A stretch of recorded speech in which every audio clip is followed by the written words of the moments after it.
remember when we talked about those initial 5-ish lines? And so I thought what I would do is, to get us going, I would just place these in for you so you have a good idea.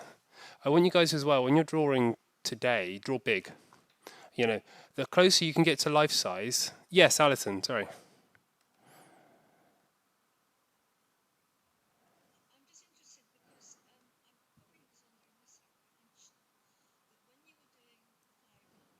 Yeah, yeah.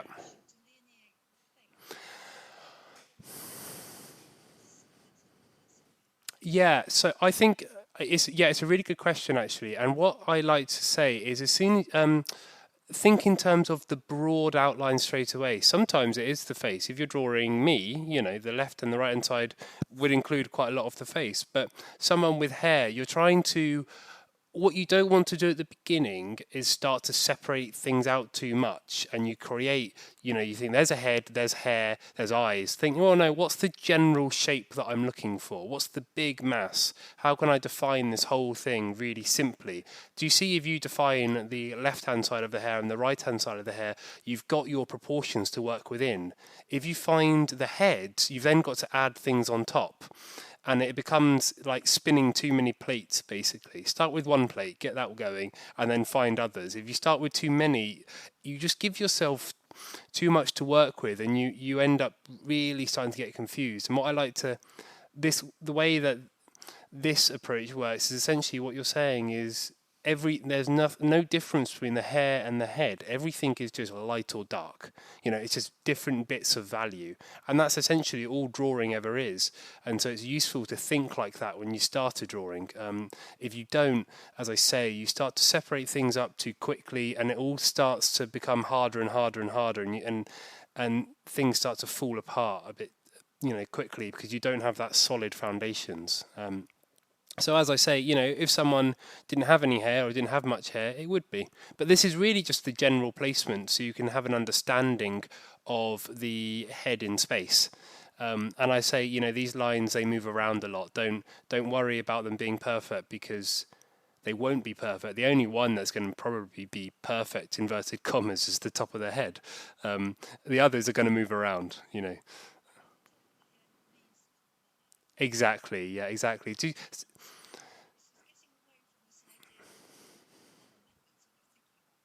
Yeah. So this, comes back to that initial lesson we talked about, the visual construction and the visual abstraction, and what those two mean. So whenever to find a likeness of someone, I would say the visual abstraction is far better, because you're starting with their individual shapes. Whereas the visual construction, i.e. the Loomis head or the Riley head or any other method, you're starting with a defined procedure and trying to fit it onto someone, and that doesn't always work. And I start off by drawing the visual abstraction, and then I might, in my mind, start to internalize and think, okay, what is that head doing? It's kind of like a box tilting to the left, and so I'm using my internal references of the visual construction, but really drawing just abstract shapes. And that's essentially, to get to a representational drawing, that's what you're doing. You're drawing abstract bits of light and dark and fitting them all together to work. So I think, don't overcomplicate it too much at the beginning. I try, and the visual abstraction, for me anyway, is a much easier way of approaching it, because it's just a much simpler procedure. Yeah, no worries. So, as I say, I'm going to try and change my contrast on the video, but anyway. So, quick line for the top and a line for the shoulders. So, I'm always trying to define my initial big parameters. See, I didn't start with the chin, I started with a line for the top and a line for the shoulders, because this tells me the head has to fit within here. So, at all times, I'm enveloping the form, I'm containing everything straight away.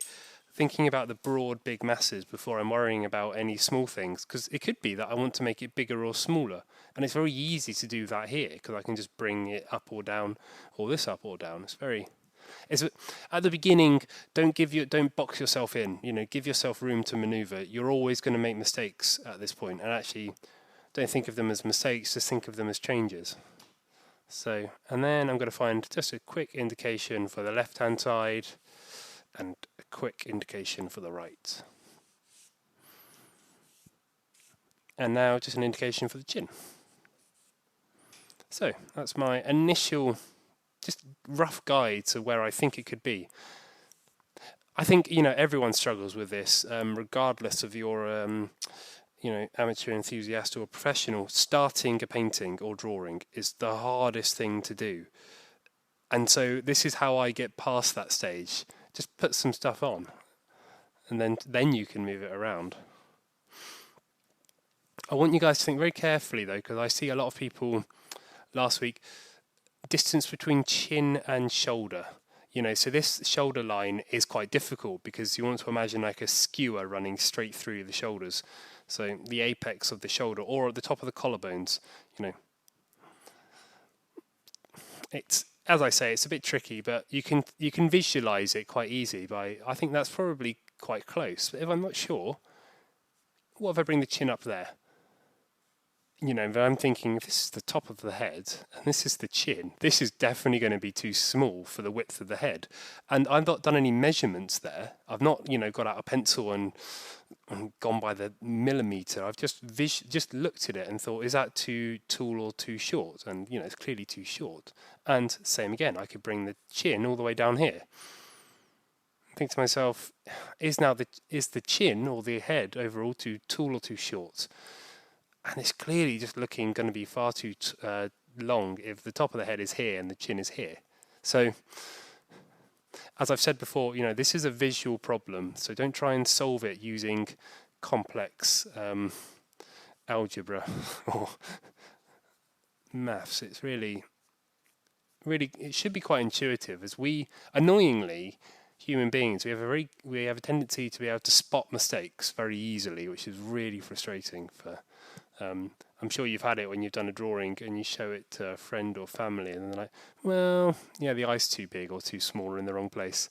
So use that as a positive in this case. So I think mine is looking about right. I think maybe it's slightly too wide. I'm just going to bring it in. So you see what I'm doing? I'm keeping my lines as simple as possible at this stage. Make sure I haven't. There we go. This one, I think it's probably in the right place. I mean, it might move, as I say. It gets to the point where you can't really quite tell the difference. The shoulder line could be here, the shoulder line could be there, but I think that's a pretty good ratio to, a good percentage if it's going to be correct or incorrect. As I say, I'm really not that fussed about getting it 100% perfect at this stage because we can't. We've only got 5 lines.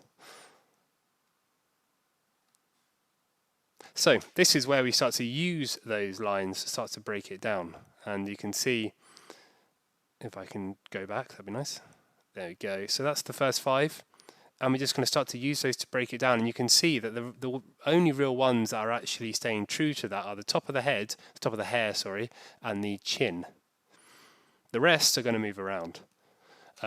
So try and have anchor points. These are really important, and I refer to those quite a lot. Use anchor points. Hold on to things in your drawing, because if you have a truth, you can work from that. If everything changes, you're going to be spinning around in a circle the whole time.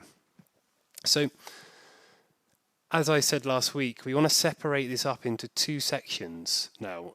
Just a mass for the head and a mass for the hair, and that's it. Nothing else.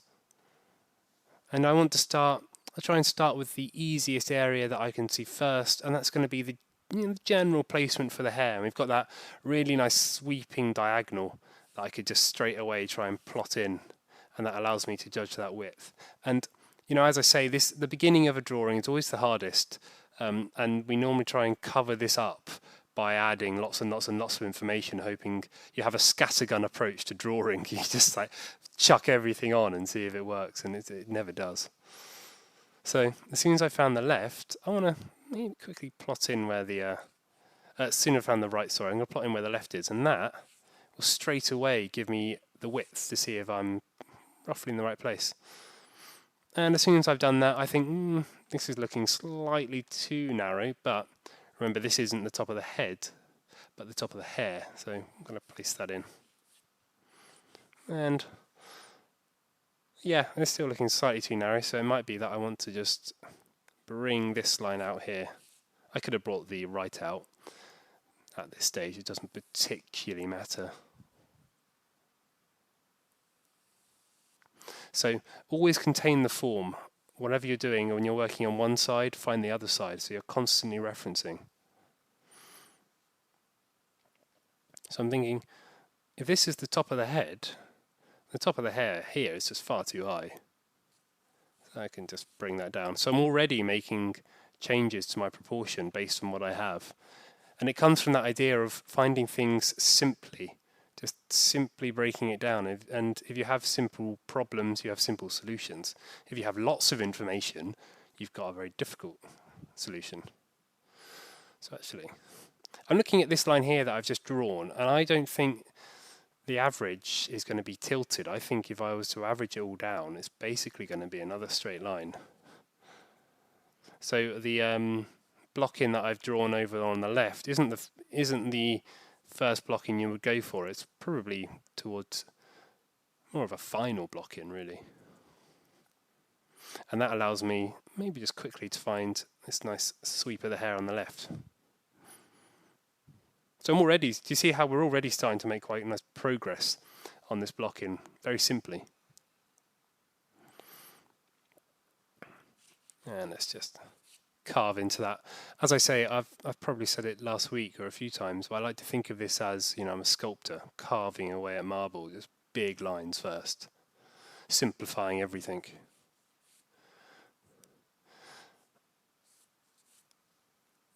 Don't get too hung up on finding the perfect finish line straight away. You'll be there forever otherwise. Okay, so I can just quickly place in a couple of other big lines. Essentially, I want to get to the point where I can visualize the head and hair space and make adjustments.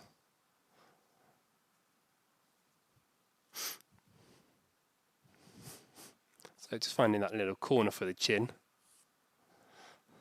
And I know this is wrong at the moment, but actually I use that to my advantage, because remember, if you know something is wrong, just think to yourself, well, why is it wrong? What's wrong there? What's happening? And then just work from there. So turn being wrong into a positive. Don't do what everyone else does, and what a lot of people do is shut yourself off, and you see it. And you always see it in class when people think their drawing's going wrong, they get horse blinker mode, and they just do this, and they get closer and closer to their easel, and then when you start coming around, they'll start turning their back to you, so you can't see their work. And it's always those are the first people that I go to, because you can get yourself down a bit of a rabbit hole of not wanting to see a problem. But as soon as you see your problems, and you can kind of step back and have a good idea of what the problem is, the solution actually is very easy. But you can only find a solution if you can see it.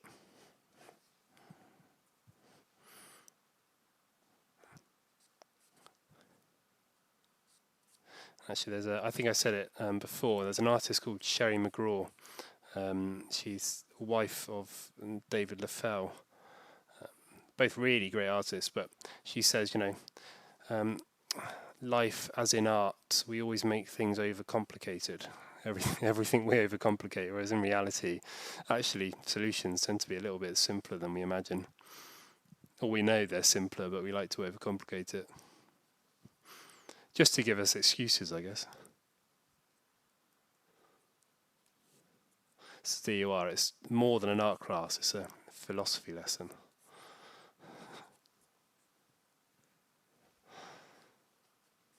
I charge extra, by the way.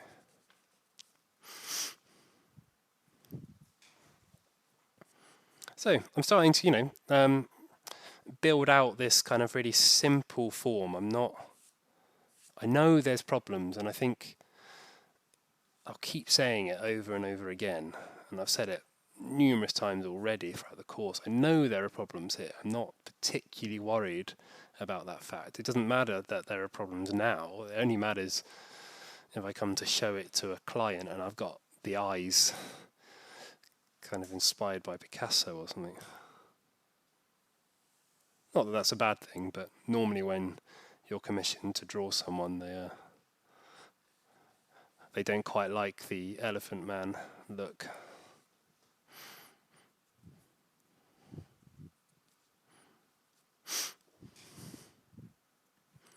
Cool. So I'm a bit happy with that. Obviously, as soon as I finish this was actually far too narrow.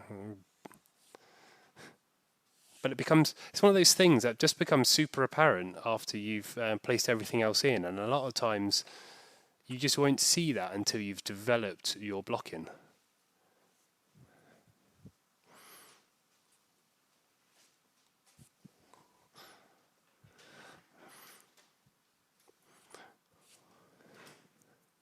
And you can see, this is really important actually, how the hair, I've grouped it together as just one mass. You know, I'm not finding individual strands of hair, I'm just finding big areas that I can simplify and imagine it like Lego hair, just carving out big areas. So I'm quite happy with that.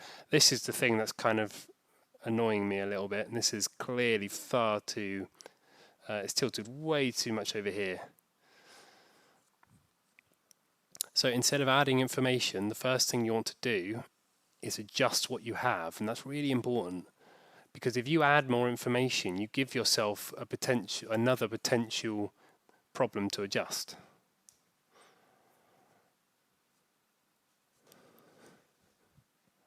And bearing in mind, you know, we're doing this for the whole 3 hours. So I'm in no particular rush. Once you get this down, everything develops quite quickly anyway, so.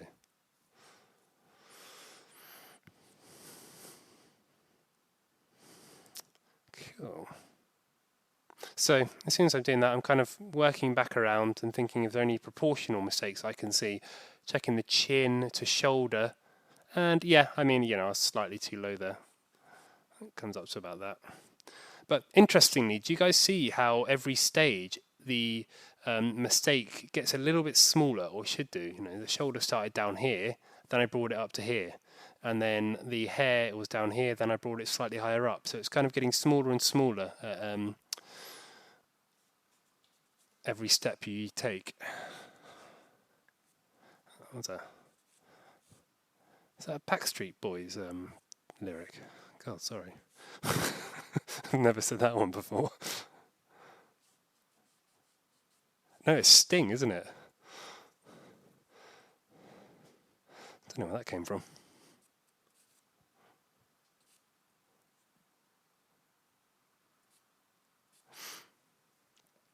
This is what happens when you spend too much time on your own. You start to lose it slightly.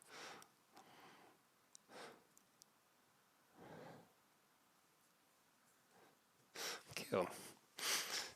So I just want to check, you know, once you're happy with that kind of rough blocking, I'm just going to lean back and think to myself, is there anything that needs adjusting? And now I can safely say this is working here, but it's looking a bit too abstract for me, and I think there can be some changes in there. So before I adjust anything, I'm just going to go around and check. So I think this whole area for me is working. It's not as straight actually, so it comes out at an angle now here. Obviously having the lines already blocked in for you is a little bit easier, but and actually comes all the way back up. Something like that. Yeah, I think that works. It's very easy when you're drawing to exaggerate changes of forms. So you see sometimes, you know, if it's a kind of change of angle like this, people tend to do that. Which is why one straight line at the beginning is such a great tool, because it allows you to reference everything. or giving yourself that check.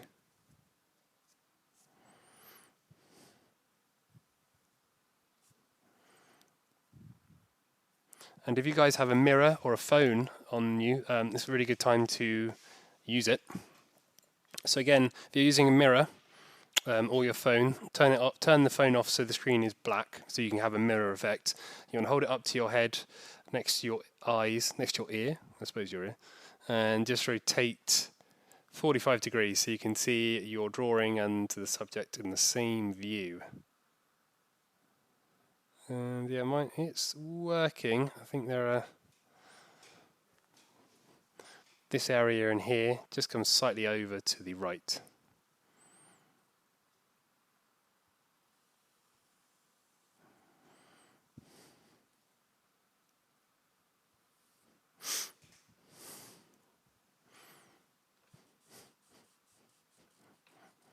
So I'm trying to keep my lines, my whole workspace as clean as possible at the moment. If you can have a good, strong foundation, you set yourself up for the rest of the drawing. You don't want to be confused by what you've done before.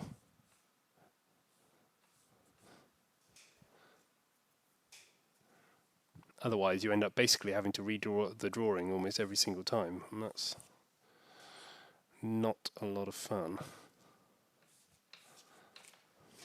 Cool, yeah, I'm getting there now.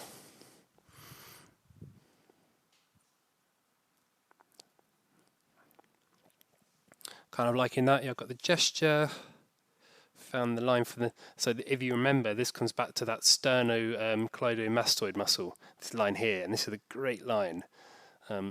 You can kind of really visualize that on her here. She's got that nice just tilt of the head going this way, and the kind of wedging of the forms as they're wrapping around. So whenever I'm drawing someone, I always ask them to just give a bit of gesture to the neck, just make it a bit more interesting. And it kind of just gives a bit of pizzazz. Try not to draw boring poses, really. If you can make something more interesting, always do. I see a lot of people when they start drawing. I think the worst portrait in terms of design and in terms of interest is someone staring dead straight at you like this. It's a bit weird. It's very intimidating. It doesn't make for a picture you want to stare at for a long time. And it's very difficult because you don't have any nice abstract shapes to play with. I mean, that's entirely my opinion. Of course, there are going to be people that say, only draw portraits straight in front. I don't know who those people are. Maybe people who take police mugshots. I don't know.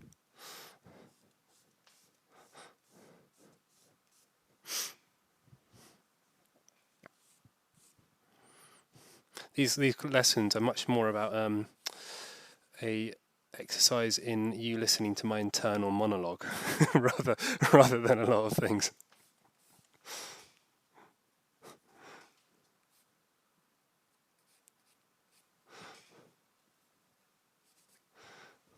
Okay, yeah, I'm quite happy with that. So I'm going to give you guys a couple of minutes.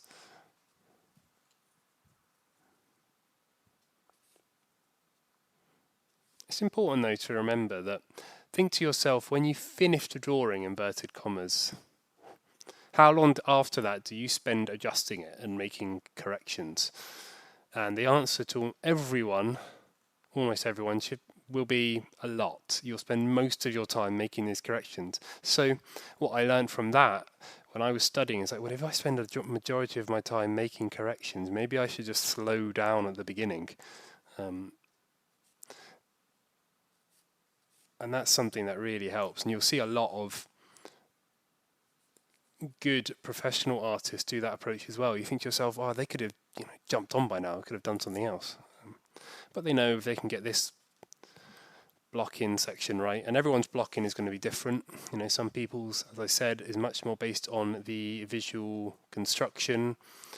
Some people's visual abstraction approach is completely different to mine. But all, they have that same process. They're not rushing this stage.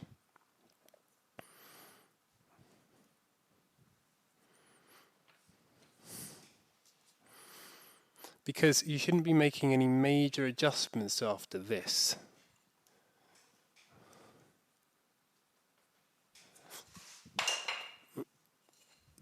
Almost 7 years bad luck.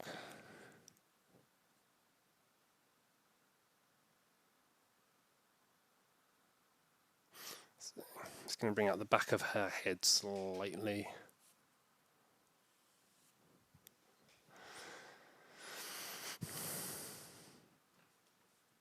And remember as well that line is purely there as a precursor to tone. It doesn't serve any other purpose other than helping us find tone. So it might not look like her, it might not even look particularly very good.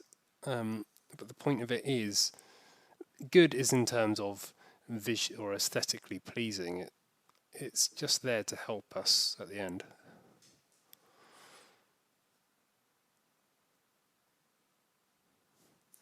Cool. So, here comes our first horizontal placements. Now, I always start with the eyebrow to hair mask because that's the easiest one to visualize. So it's the one that I can go for first. If I was to place the line up here, that's going to be clearly too high. If I was to place this line for the eyebrow down here, I think it's going to be probably too low.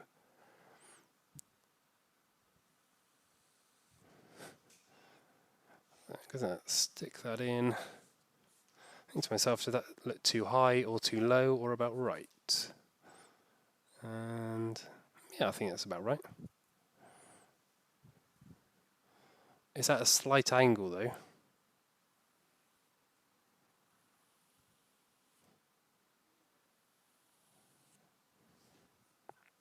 And a line for the bottom of the eye, so this time is the line for the bottom of the lower lids. That's the one that I'd find.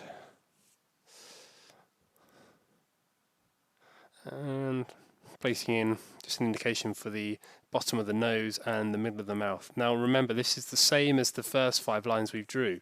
These are going to change, so you're not worried about getting them right straight away. You're purely just worried about getting them roughly right. It allows you to start to move them all around, basically. Now, an important point to remember, not really important, but a fairly standard point is you'll find that middle of the eyes will hit the corner of the mouth, corner of eyes will hit the corner of the nose. And in this case, it's pretty much true. But what this is just getting you to do is to check your relationships between the top and the bottom of the features.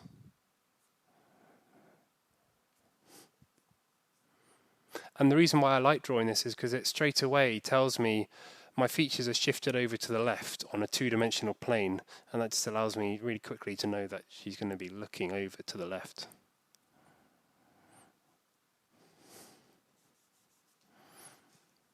Again, I'm not worried about this looking particularly like a finished piece at the moment. When I'm doing sketches, I would probably sketch more like this.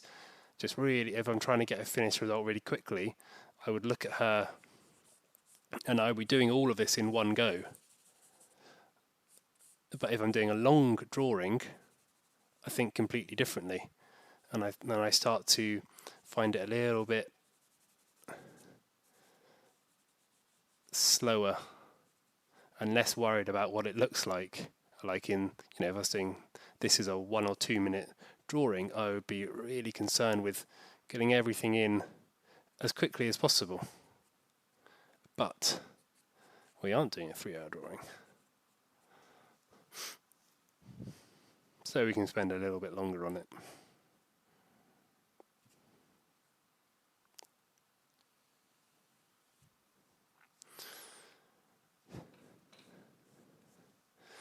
So as soon as I've done this, I want to start checking relations like middle of the mouth, the chin is going to be one that normally is going to need adjusting, and the chin is looking slightly too flat now that I've placed that in. Beforehand I didn't know because I didn't have anything to relate it to, but as soon as I've put in the mouth, so I think, yeah, that chin could do with some adjusting.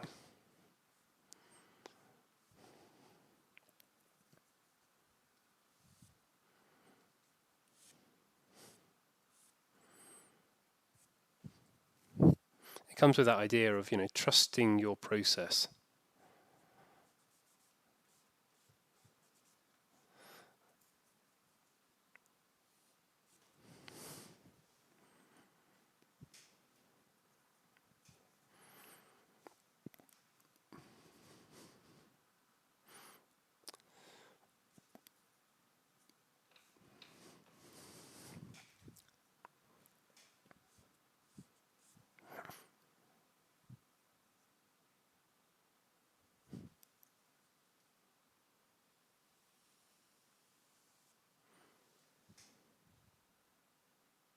And I'm stepping back as well, trying to get far away from the drawing to see how it's evolving.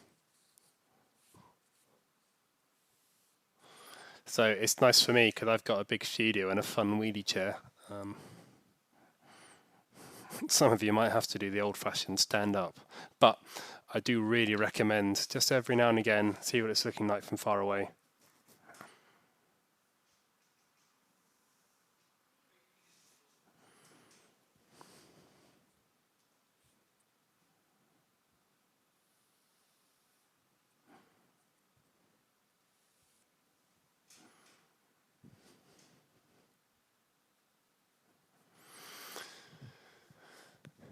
I think the hair mass is one of the things in a portrait that you can kind of, I don't want to use the word fudge, but for lack of a better word, you can kind of get away with it not being particularly great, because what we'll be doing, as you can kind of see here, is massing it in really soft tones, so you can get away with being a bit off in it.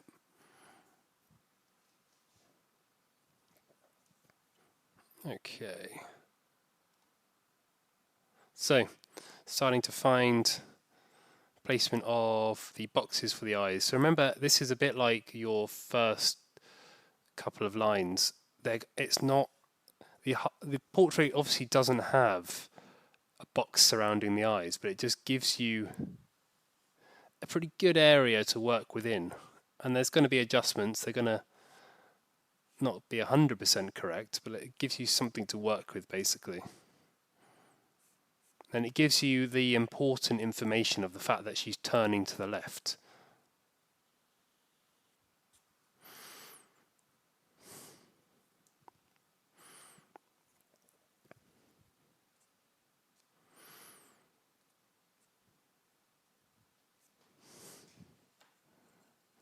And every now and again, just checking the mirror, making sure it's all working.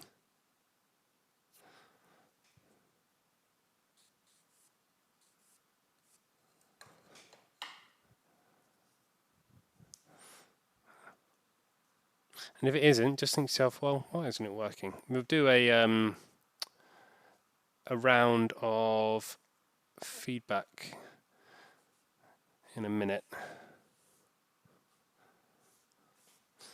Give everyone a couple of minutes to get to this state. I'll give everyone till just before 1:45, and then if anyone wants any feedback, just put your hand up and I'll go around. It's kind of nice if you can catch a mistake early on.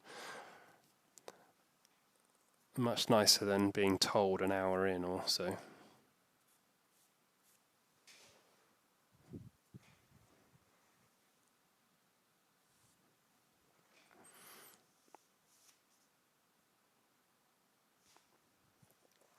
You can see how the corner of this eye here pretty much sits, the corner of this box for the eye sits basically on the same line as the corner of the head.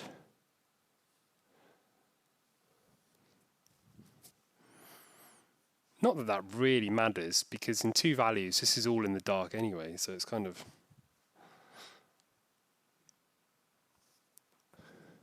by the by.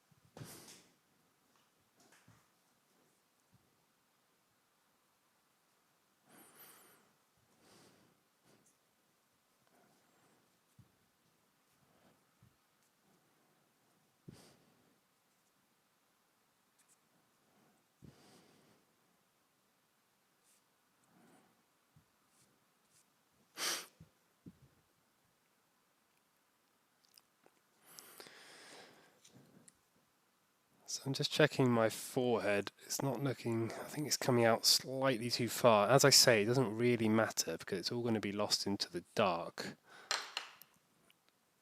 But it's quite nice to try and correct any mistake that you see anyway.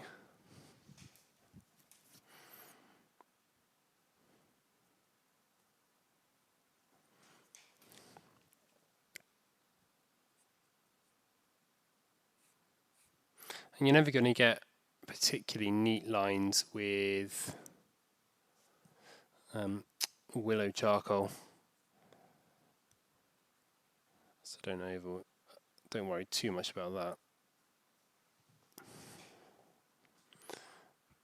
But I am getting pretty close now, so I'm going to give you guys maybe 1 more minute, 2 more minutes, making any adjustments. And if you want to put up your hand on the Zoom, there should be a little icon that you can put your hand up virtually, and I'll do some feedback for you.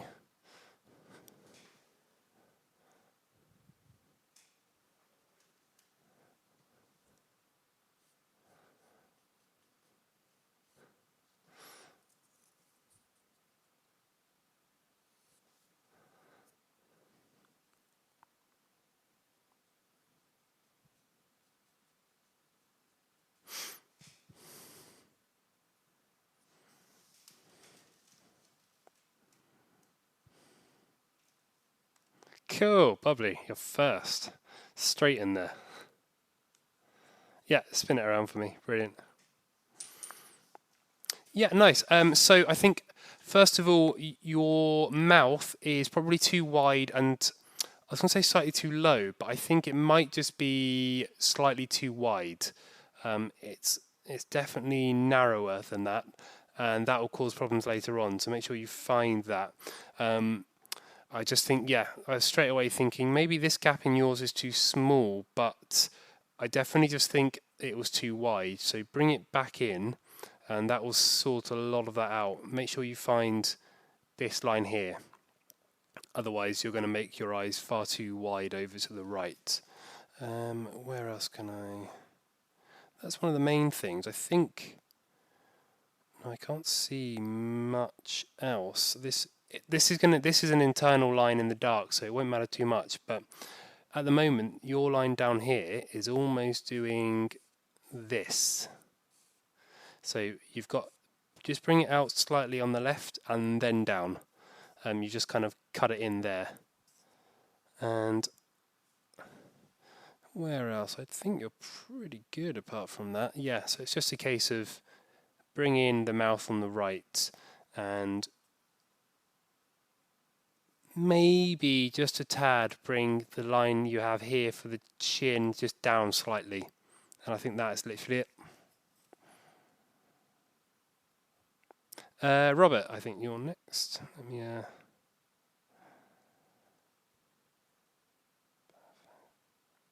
yeah, nice. Make sure you're not finding her head too flat. I think you've got it coming all the way over here, whereas actually it just cuts in a little bit more. I think the eyes, your bottom line is almost here. So bring the bottom line down. That will definitely help. And so yeah, I would just bring this line, so yours is almost here, so just carve it in a little bit. Bring down the bottom of the eyes, that will definitely help. And I think there's a slight mistake within here, but it's one of those things that, as I say, we're going to lose it all into the dark anyway, so I'm not overly worried about that. But yeah, just carve in the top of the head and bring down the eyes, and it'll be looking good. Cool, yeah, and Alison, let me pin the video. Nice, yeah, I like the way you found this really well. That's curving in that. If you just tilt the top slightly forwards for me so I'm not getting any perspective problems. Yeah, nice. So distance between the mouth and the chin is slightly too big on yours. So you've got the decision, do you lower the mouth or raise the chin? Now on yours, I would bring up the chin because we've got much, it's almost curving like a U shape, whereas actually it's not overly curved like that. So yeah, just bring up the chin, and that would actually probably solve the problem of the chin being too big. And I'm trying to think of anywhere else. Maybe just bring down the bottom of the eyes. Yeah, so raise up the chin slightly, make it slightly less curved like that, and bring down the eyes, and that will help. And you should be on your way. And the back whiffs. Perfect. Yeah, yeah. If you leave it there for me, brilliant. So straight away, I'm thinking she's looking either too narrow or too tall. So I'm thinking, where can I change it? And I think the forehead is too big. So I would bring down the hairline just slightly, keep the same shapes, but just bring down the lines. And define where the corners of the mouth is. At the moment, it's kind of ambiguous. You want to know that you're wrong rather than put lots of marks in hoping that one of them will be correct. So make sure you find the corners of the mouth. And I think that will really help, because your drawing, as I say, is working really well. I'm just trying to dig through some of the unneeded marks. So bring down the forehead, define slightly more where the corners of the mouth are. That's really going to help. And you've got a line here. Just get rid of that for now, because it's making her look too narrow. Whereas actually, even though I know that's kind of in the shadow, I don't think it's helping proportion. And you're almost going into lollipop head territory with the angle of the neck like that. So tilt this line for the sterno muscle. She's got a much nicer sweep running down there, whereas yours is almost straight. Bring down the forehead and just define the corners of the mouth slightly more, and that'll be it. No worries.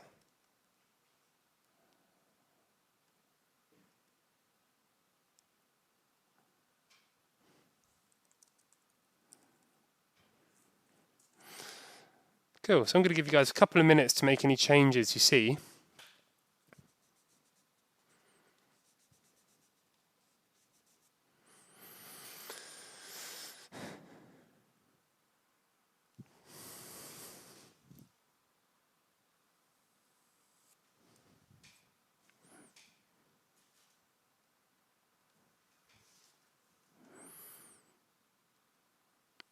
Because then we're going to start to plot these shadow shapes. So if your proportional guidelines are wrong or off in any way, you're going to be basing everything after this on those.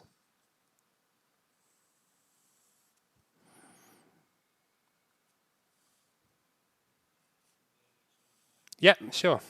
Sorry, I didn't see your hand there. Yeah, nice. So bring out the back of the hair slightly. It's almost carved in there. So just bring that out. Yeah, that's working pretty well. I think the chin is, yeah, so just bring this wider out. That'll definitely help. I think the chin down here is looking slightly flat, and I'm just trying to figure out which line you might want to adjust. I think it's actually, so the bottom of your chin is almost running straight like that. Exactly, just find another, carve in one more line just to round it. Not too much, don't fall into the trap of making it into a U shape. And I think that's pretty much it. Yeah, the rest of it's working really well.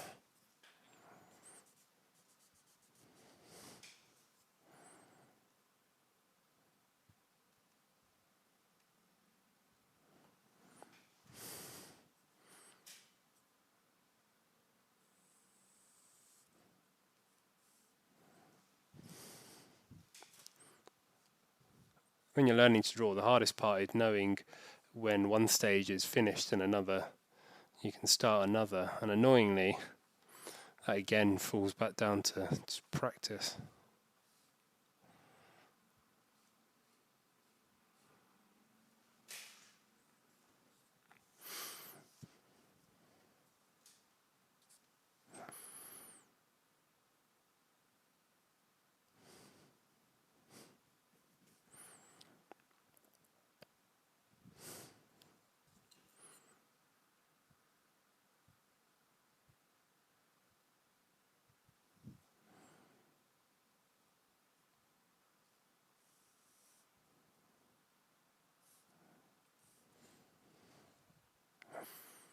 As I say, I'm really not too overly worried about anything within here because it's all going to be masked into the dark anyway as soon as we go into value. So it's kind of a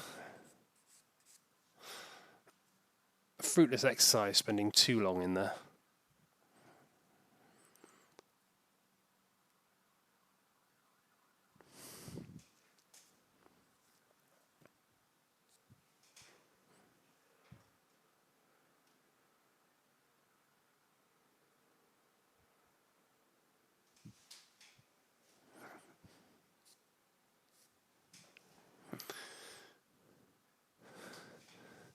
There are a couple more areas I could carve off at the top of the head, but again, I'm not really worried because I know I'm not going to worry too much about the hair in line because obviously it's very much more a mass. So I let the charcoal deal with most of that later on.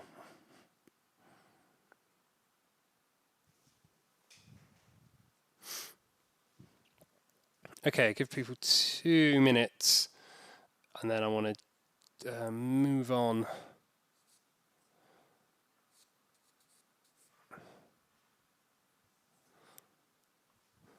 Just try and clean up any lines you don't need anymore. Keep your work surface or working area as tidy as possible, really.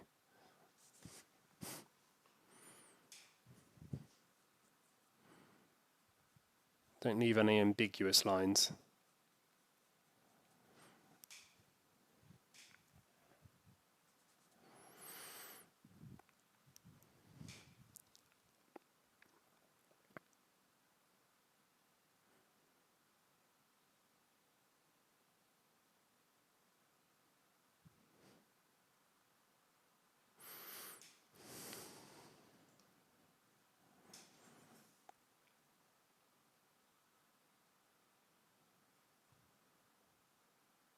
Okay, where are we? So our next stage is to, So our next stage is to start to develop our two-value blocking. So we're thinking in terms of light and dark, with nothing else in the darks and nothing in the lights. And this is how I really want you guys to see it. So this portrait is very clearly that separation between the light and the dark, which is why I basically chose it. We have that very clear distinction that everything in here is in the darks, and we have just that small little area of the lights. But what I want you guys to really focus on is the bottom of this and where it sits. So it sits at the bottom of the lower eyelid with the shadow coming just below. For me, as soon as I try and visualize that, I'm thinking, maybe my nose is slightly too high. It might sit somewhere like that. And in turn, that means I just have to lower my mouth.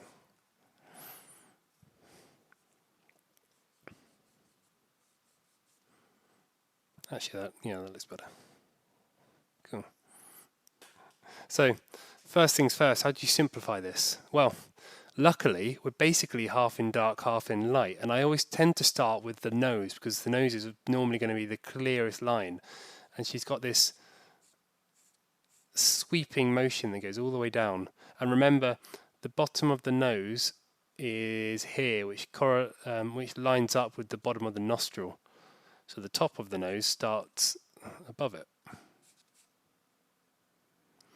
And I'm just going to find one line that cuts straight through the middle.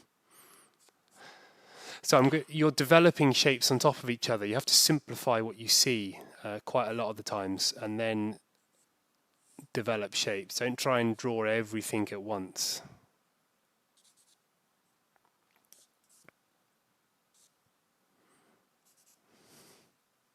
And this is something that does take practice and trusting in the process.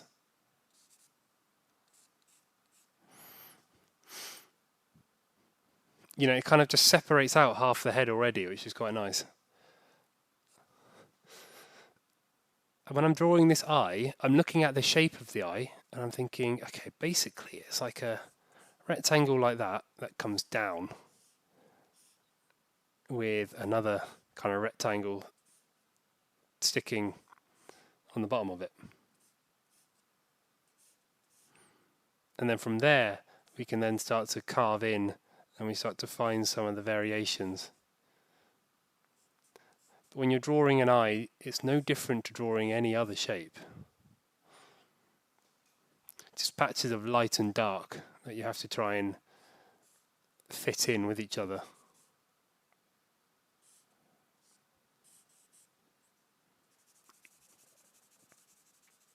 Drawing this eye on its own is actually relatively simple. The challenge is to draw it with everything else. And that's always the challenge in drawing. Which is why when people, see videos and learn to draw the eye, and then they have one video where you just draw one eye on its own, it's like, well, that's kind of a pointless exercise, because unless you're planning on spending your career drawing cyclopses, then you're really never going to come across that situation, unless you get really into the occult and just draw the all-seeing eye everywhere. Those are the two situations that you're going to find yourself just drawing one eye. The rest of it is making sure your shapes work together. I suppose actually in this case we do just have one eye, so I've proved myself wrong. So I'll shut up now before I dig myself a hole any deeper.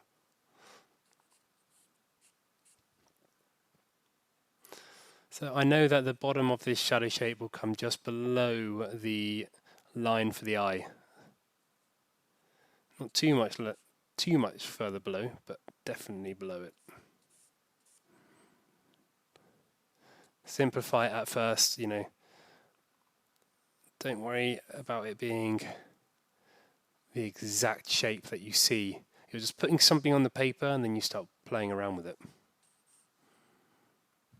A bit like the bar guys that we drew when we were drawing in week 2.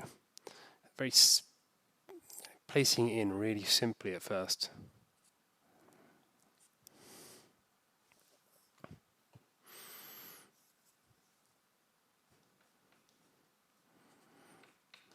Once I'm finished with these scaffolding lines, I call them scaffolding lines because they're only there to find my drawing. Once they're done, I remove them.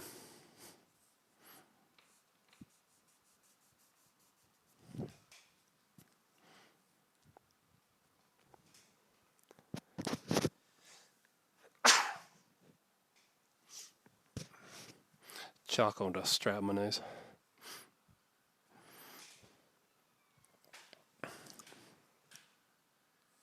Cool.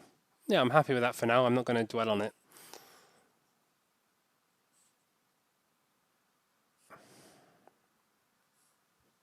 And the nostril is going to be, so we have the base of the nose, so the base of the nostril will sit on the base, so the nostril will be above that. And it's just a small line, or a small shape, sorry. And do you remember how, I'm going to go back to that picture before, and look at the middle of the mouth. See how it's above the line that we placed. So I know that the shadow shape has to sit above that. So this line here was just the average between the dark and the light, and now I can start to find the more exacting shapes.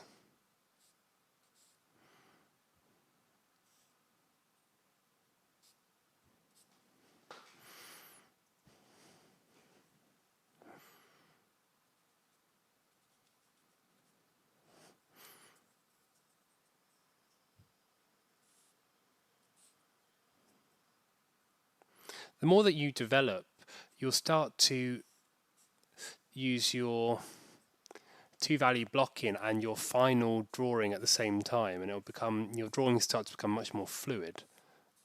But for the time being, be really strict on the lights and the darks, and don't deviate too much.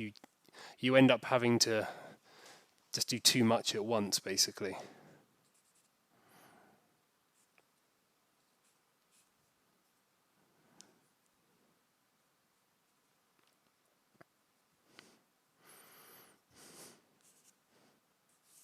So now I can simplify it. I know that all this is in the dark, so I'm just going to get rid of it all.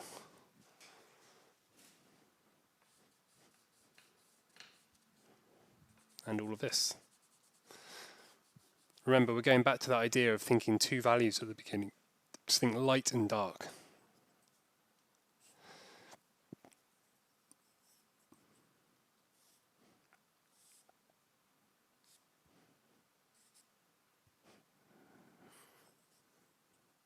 And now I can just find that shadow shape running down.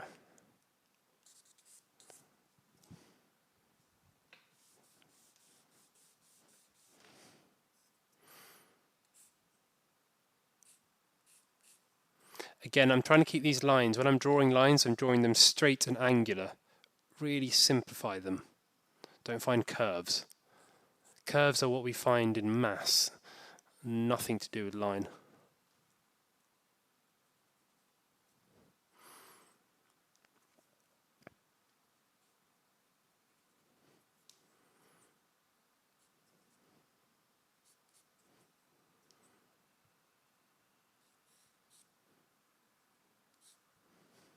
So actually, the little light shape on, the Cupid bow, which is that part, is just sitting in the darks. So I got rid of it at the beginning to add it back in.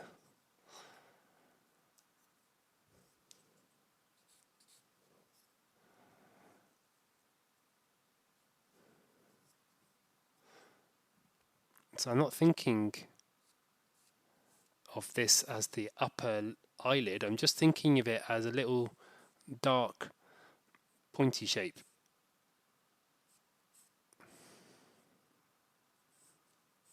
Nice and simple.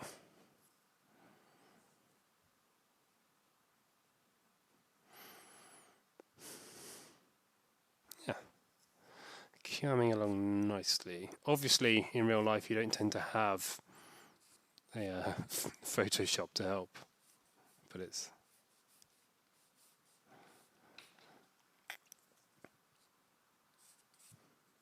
in my longer courses. I do a series of two-value block-ins using this, really undersaturated, or pushing the values to the lights and the dark, so it's just one tone in each, and then gradually doing similar poses in the live model or from just a photographic reference, and so you're slowly building up that process without jumping into the deep end straight away.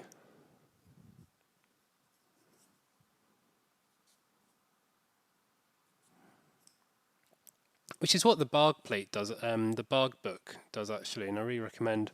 You can buy it or download it for free, and it just shows you these plates that get gradually more complicated. And then what you want to try and do is find similar poses that you can use the Barg plate or the Barg book as a reference. If I haven't already, I'll put it up online, or links to it anyway.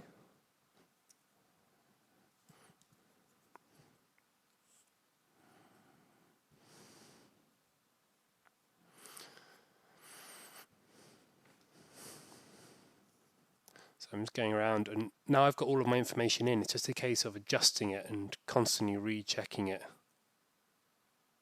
So again, I'm not using any charcoal pencil at the moment because, as I said last week, charcoal pencil has a binder in it. It will stick to the paper, which is great when you're wanting to develop a work. But if something's in the wrong place, and I'm sure everyone has experienced this, and you want to move it and you can't because it's there, or you end up leaving a scar on the paper. Willow charcoal does leave a tone on the paper, just not nearly as much.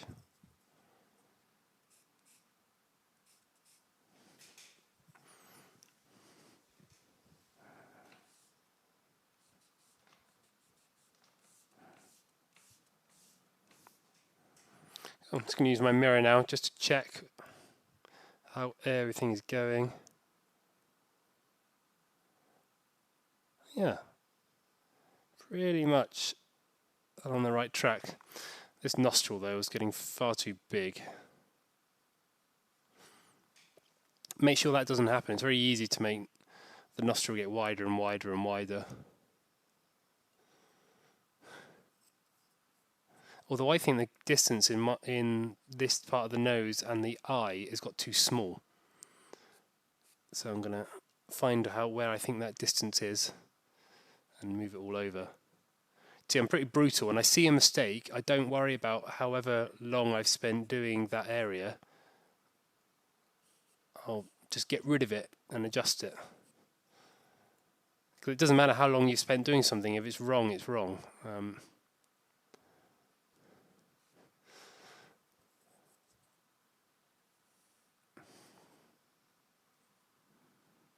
Unfortunately, that's just how it is. Especially when it comes to the portrait. It doesn't matter how well you've rendered something. If something is in the wrong place, everybody will know. Whereas in a still life, if you make like a jug slightly too small, or in a landscape the tree's too big, it doesn't matter because no one knows. Which is why I think portraiture is probably the hardest, or one of the hardest medium subject matters to draw, but arguably the most satisfying.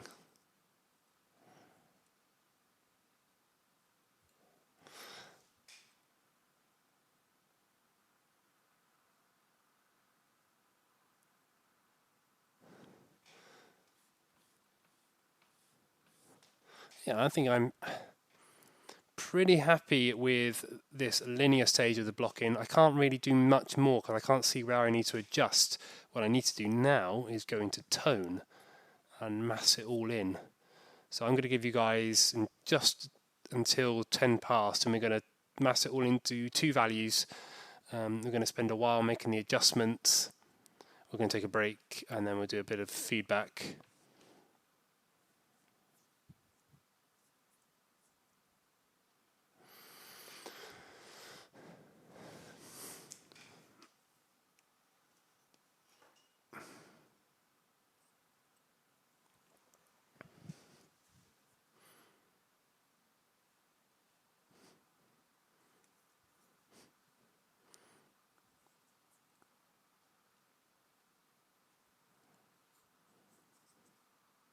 What I love about this pose is this eye here, how it, when we go back to the actual reference, it's really clearly distinct in this one corner, but everything else just fades away, and it's got that. That's where I really focus all of my attention on.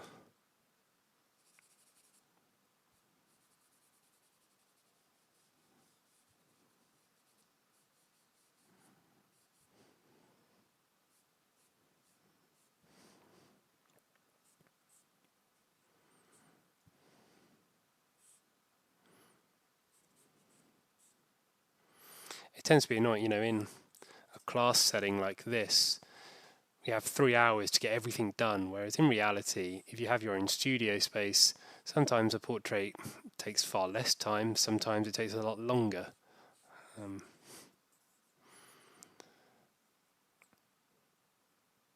And you can work much more at your own pace. Whereas obviously here we're having to stick with the time limit we have. Just hopefully you guys can see how this eye would start to develop. Or you can see it starting to develop, hopefully. But it all comes back down to just looking at that shape. It's just this strange series of lines.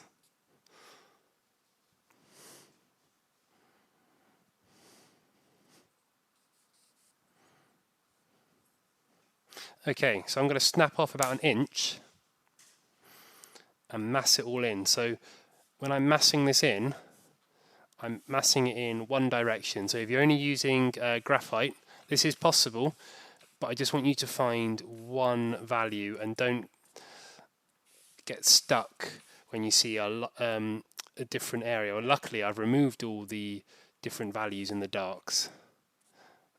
So in graphite this takes a lot longer. Actually, I'm going to remove that bit of light in the dark, it's much easier. In charcoal it's pretty straightforward to mass it all in.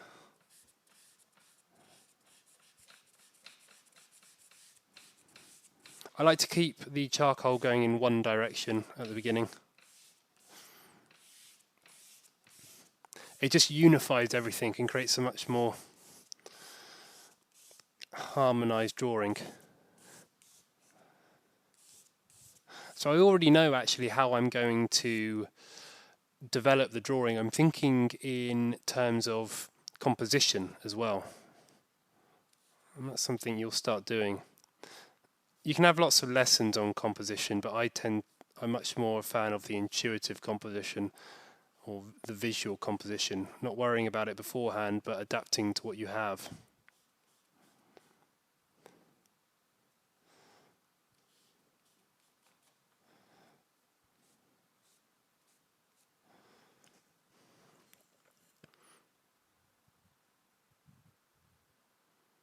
I'm pretty close actually on this. I think it can be brought out just on the right slightly. But I think it's working quite well.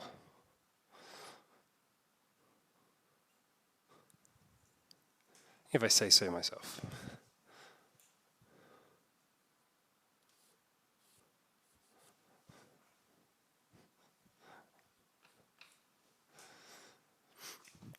So the next step before I worry about any other values is obviously I need to unify this. I'm going to use my stump and I'm just pushing it into the tooth of the canvas. This is really important, this step, otherwise everything gets a bit messy and the charcoal starts sliding around the paper, really forcing it into the tooth of the paper. Now remember, this does make the value lighter, but we're not worried about a particular value, we're just worried about 2. So it could almost be the value of the paper as long as it was distinct. It doesn't really matter.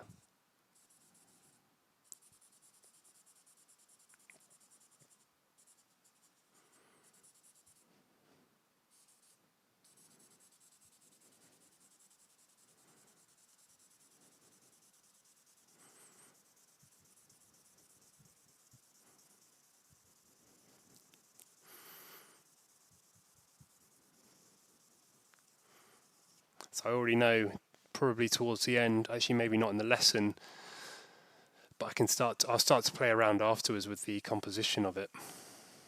My drawings always start off as studies and then I kind of make them into artworks.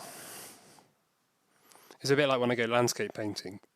You know, I try and put as much information in as possible, get everything in, then I take it back to my studio and I think, okay, what do I need? What am I trying to say in the piece?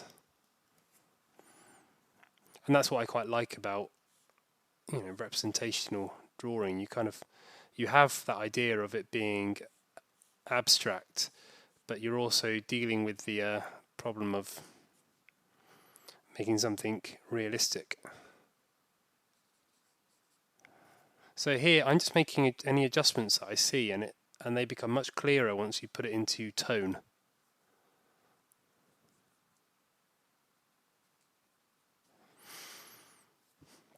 But still, you can really see I'm trying to keep everything 2 values and very hard edges.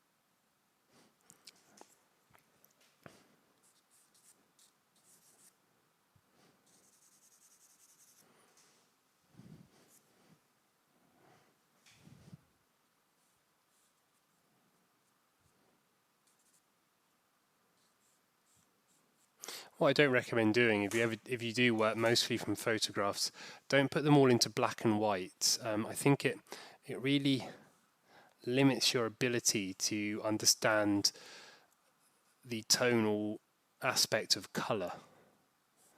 Because when you do come to draw or paint from life, you won't be able to, because you've kind of given yourself a crutch.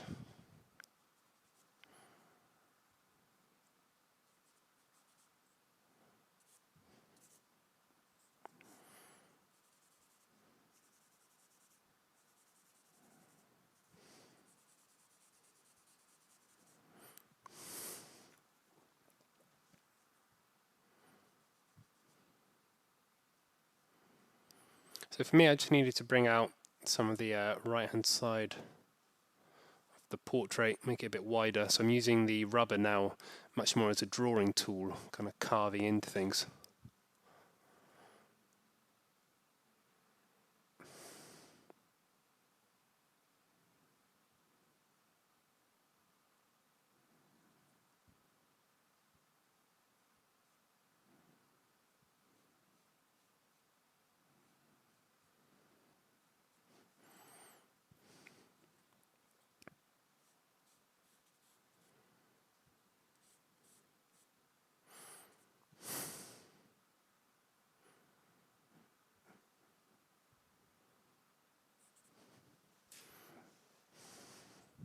Still not entirely happy with the chin down here. It's looking slightly off, so I'm not going to move on until I'm entirely happy with it. And straight away, yeah, this area just comes up. She's got a nicer swing to her chin, whereas mine was looking quite flat.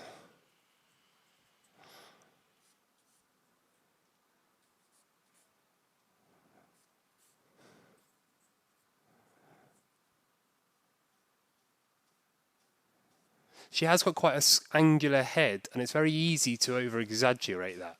And you see that a lot when people have a distinctive face or shape to their face. We can over-exaggerate certain elements of it.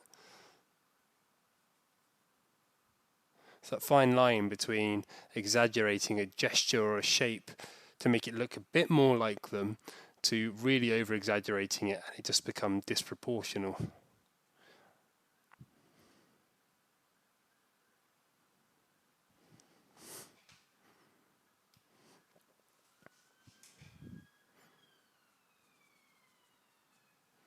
Make sure, for example, the mouth isn't getting too long. Check how it sits in relation to the eyes.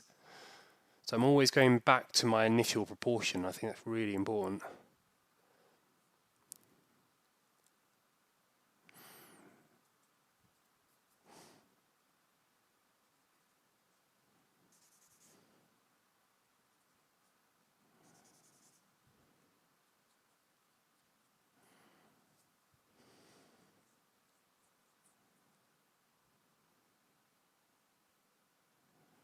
So I'm going to do this for a couple more minutes, and then we'll do a quick round of feedback. We'll take a good 20-minute break. And so I really want you guys to then see it come at it from a fresh point of view. And then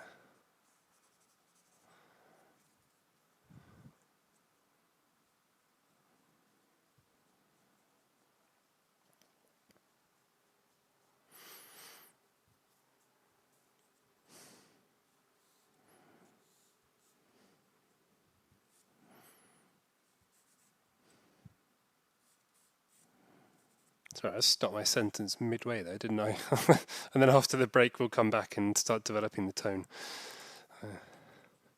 When you draw and talk at the same time, you do tend to trying to do two things at once, especially competing side of your brains. It can kind of cancel both out.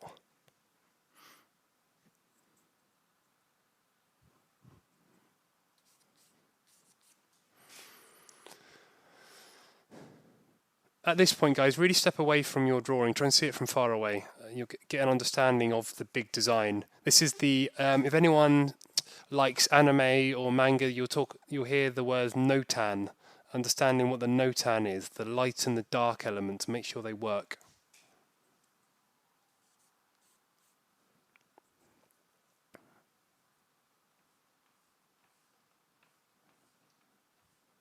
Which is why I have a exercise that I think Robert's done with me called the Sharpie Exercise. Essentially, you do your whole drawing in a Sharpie. and you're restricted to just 2 values. You've got nothing else, and so it's a really good tool to kind of understand the essential parts of a drawing, what you need.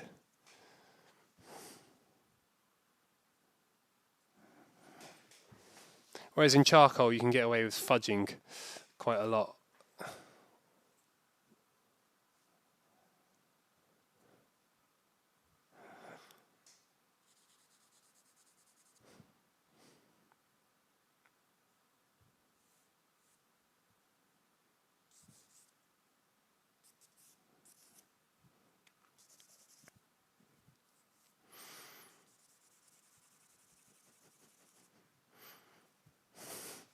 So then my final thing, and probably what I'm going to do, is really create a really nice smoky atmosphere, I think. Kind of drifting down here and find some nice strong edges along the neck with a nice area here.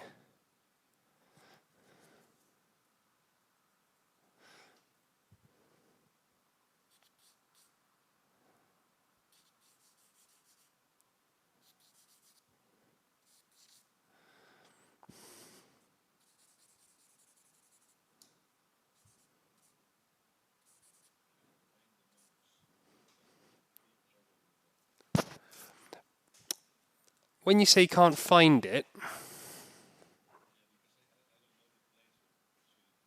yeah, so if you spin it around, we'll do a feedback now. If you spin it around, I'll have a look. Let me just, perfect. You have it quite good actually. Basically what you've done is try and find an area that, so your nose is almost doing this, but actually it comes up higher. It's more there. Do you see that? This point here is just sitting higher up. So if you imagine the point of the nose, your point is almost at a level with the nostril. You just got to bring it up. So it's just a simple case of moving that. If you imagine these two lines as a salient point, just move that up. That's pretty much it.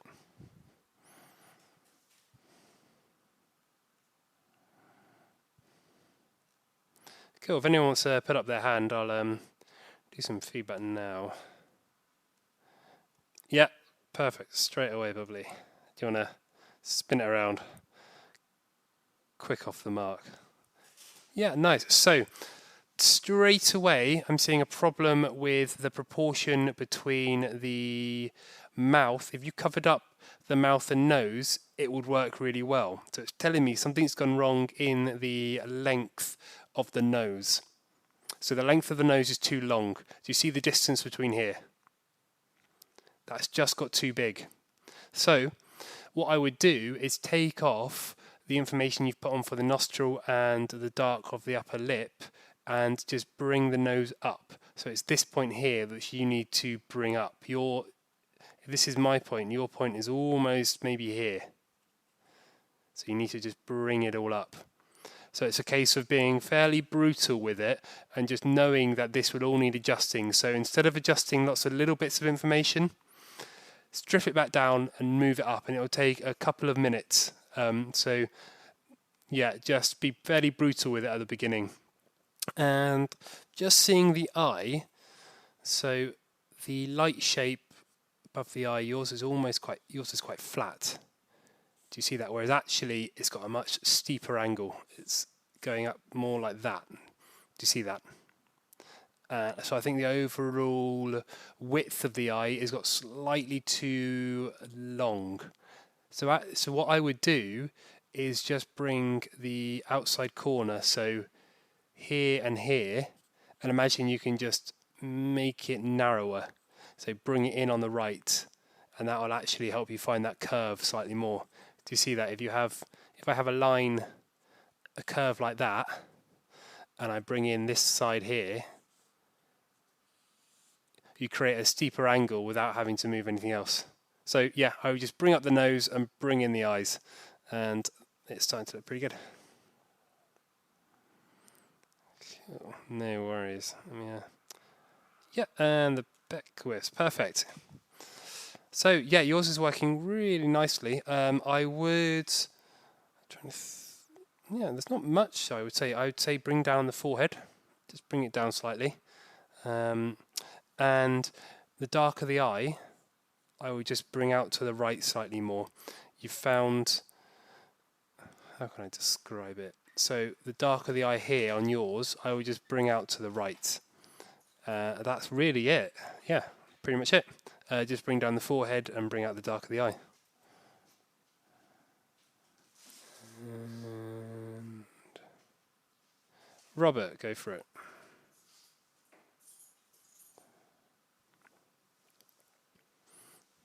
Yeah, nice.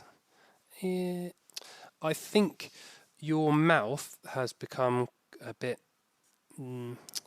thin. It's almost looking like a sharp point, whereas actually it's got a slightly nicer curve to it. Try and see how much the corner of the mouth dips down in comparison. And I think what it is actually, I would just, using your eraser or whatever you have, just carve the top lip in slightly more so you get more of a curve on the lip. And make sure your nostril doesn't get too small. It's looking a bit pinched there. And I think what I would do is bring down some of the eye, make sure the eye isn't getting too small. Just this distance in here from where I see it is too small. So yeah, just carve up the lower lip and maybe bring down the eye a little bit. Apart from that, it's good.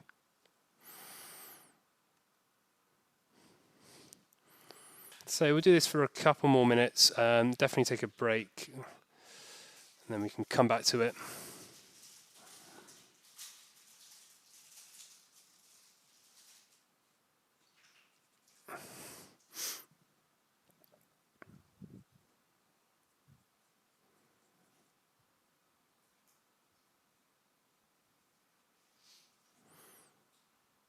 This is really the area that you want to, or the time that you want to spend a really good amount of time on.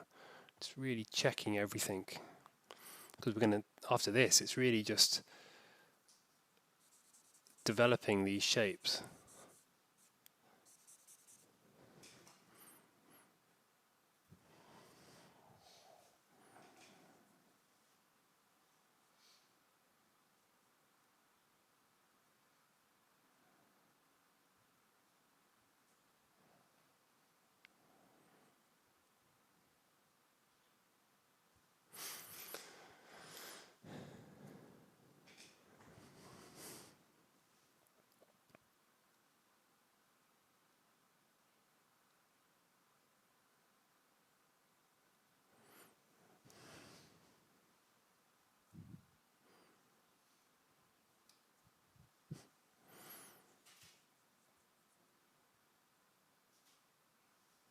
Just using my kneaded eraser, start to pull out that little light.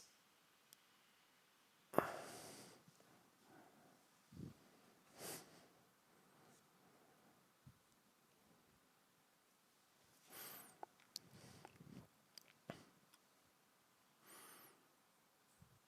think I've made her chin slightly too flat as well. I'm going to have to exaggerate it slightly because the camera is one angled lens, so it's kind of changing how it looks. I'm going to have to draw to what it looks like on the screen, which is slightly different to what I see it as. That's my excuse anyway. And you'll never know, so I'm sticking with it.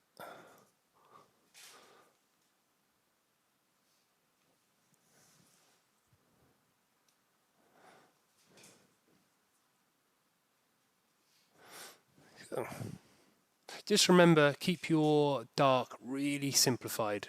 Simplify it, keep it flat. We're going to use it to build on top of.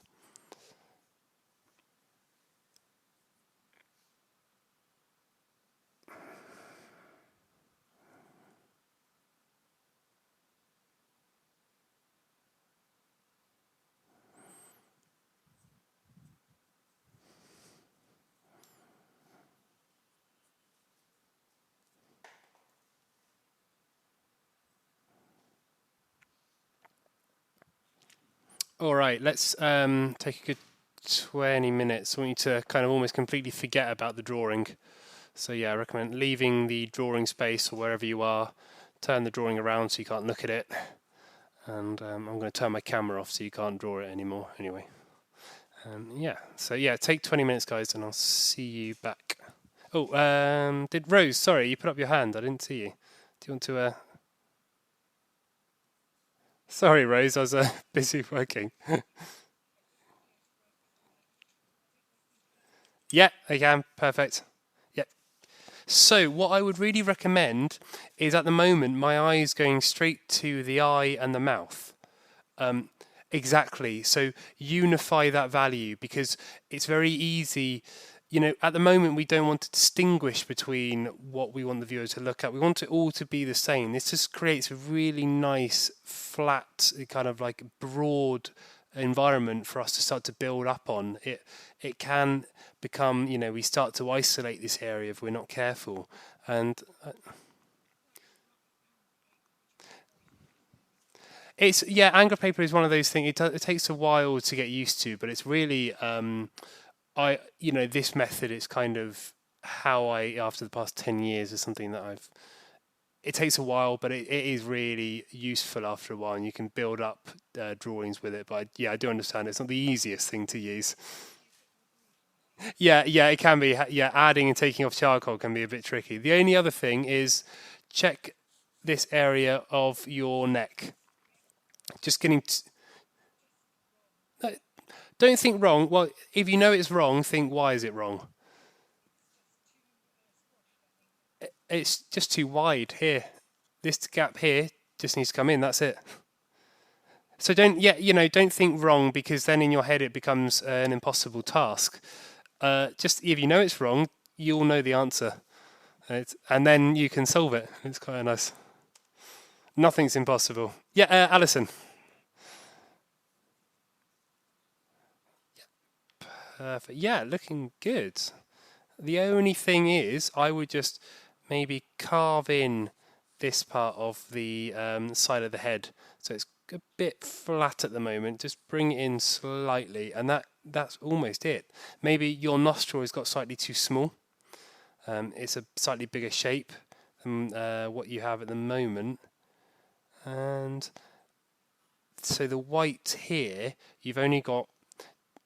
Make sure you find that dark of the upper lid. At the moment it's kind of a bit ambiguous as to where that is. So I think this bit in here and yours has just got far too big. The light on the upper lid. Do you see what I mean? It's very wide at the moment. So I would maybe think about bringing up the dark on the upper lid just to make it a much thinner shape. And that's it. Yeah, so just carve it in slightly and bring up the dark, and that's it. Nice. I would make sure, don't exaggerate this curve in the lips. It's not that exaggerated. Basically, you're almost doing that, whereas it's just much subtler. Just be careful when you're drawing these shapes. Think about the actual curve of them. It's very easy just to push it to extremes sometimes, and so I think your change of plane from the side here where it's going down and then across is just slightly too low. So it's this line here just raises up slightly. It's just creating this area which is looking slightly too long. And the forehead has just got too big as well. Apart from that, yeah, I'd actually mainly say the forehead just needs to come down and just don't exaggerate this shape in here. So yours at the moment is almost, this is the light shape for the lower lip doing that, whereas actually it's, you know, really subtle. So yeah, just carve yours back in slightly. And that's it. Yeah. So yeah, forehead and the lip.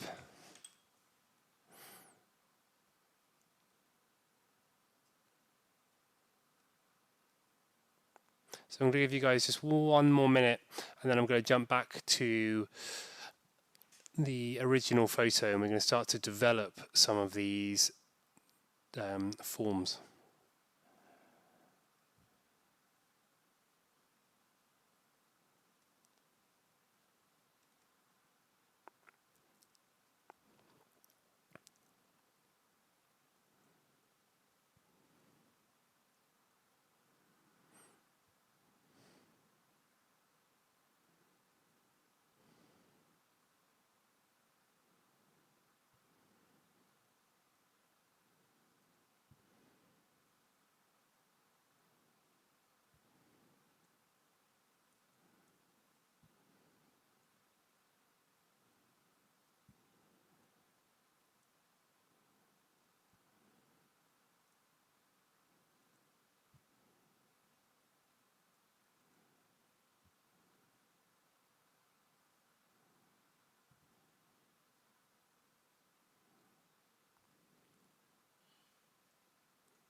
Okay, I'm gonna jump past this one and go back to our first one. So when we come to develop shapes, we want to first think about our form edges.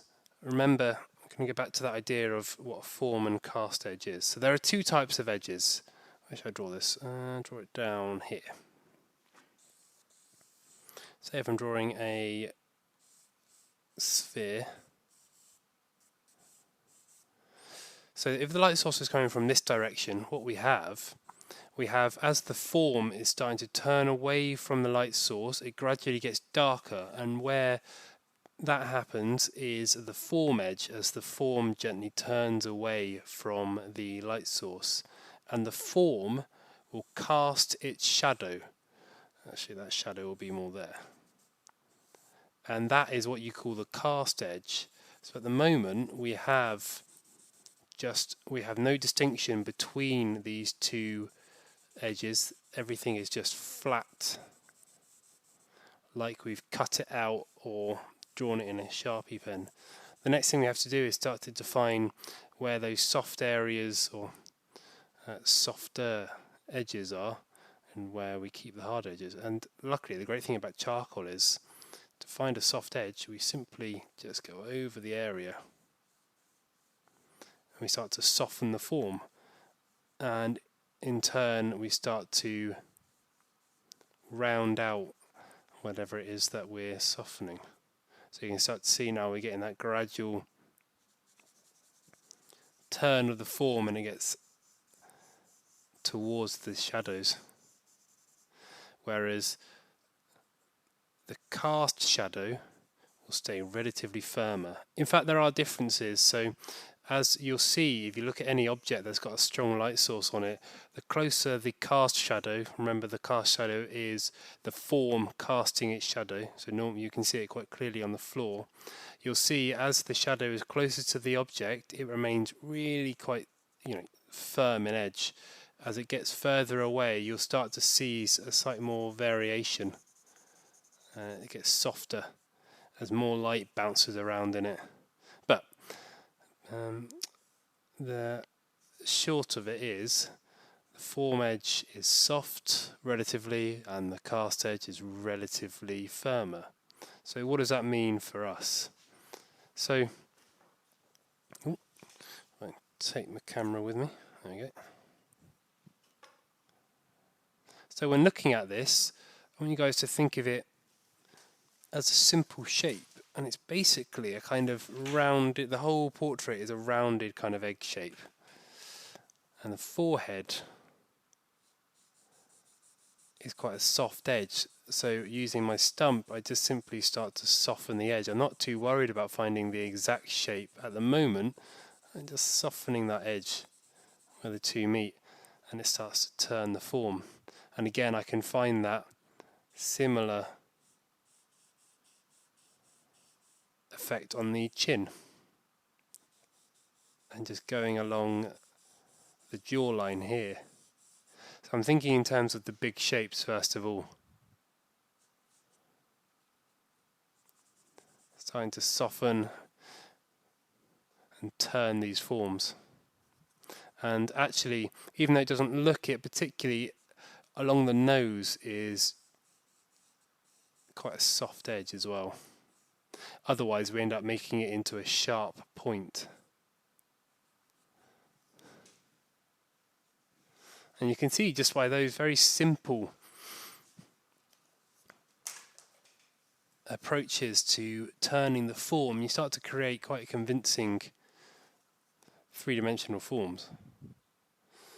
And I can start to get into some of the smaller areas, like I know maybe under the eye is definitely a lot softer. I like to use my stump and my finger and kind of blend it out that way.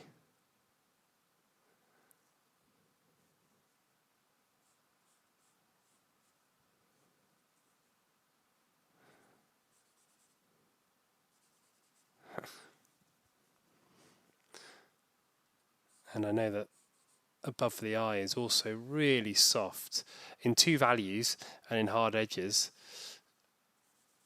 it's definitely a dark, but once we start to get into the slightly more nuanced areas of the portrait, this really isn't as dark or as hard.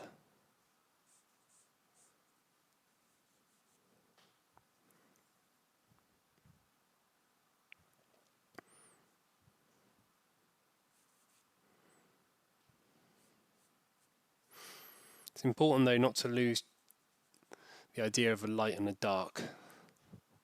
Keep it nothing. Don't draw anything within the darks for the time being.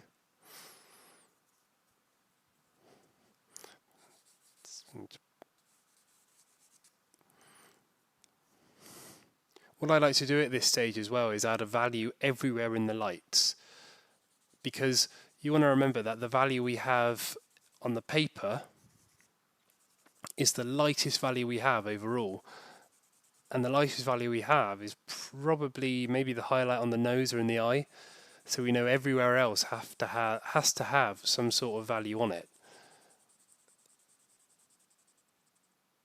And if we don't find that, it will always look quite flat, basically, and a lot of people struggle with that, with their portraits not looking three-dimensional. And it normally comes by just not making your lights dark enough.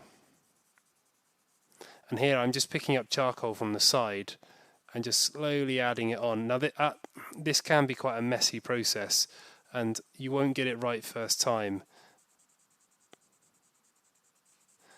This is much easier in oil painting, whereas obviously you don't have to fumble around for the right value, you can find it straight away. But remember, it's not about being right at the very beginning.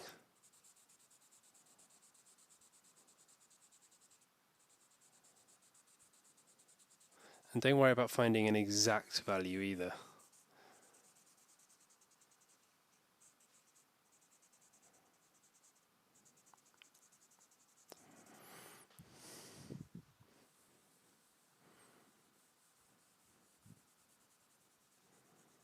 Sometimes in my portraits, I'll start with a tone on the paper and start with that, because it can actually help. It gives you a nice even tone to begin with. But it does mean it can be a lot messier if you're not careful.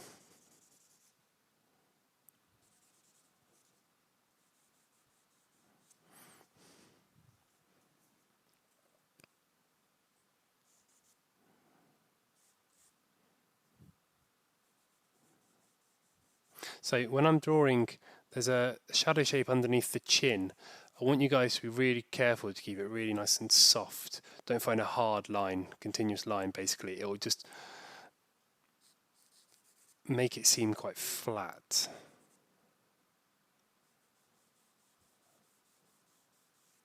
I like to really over soften that area in there.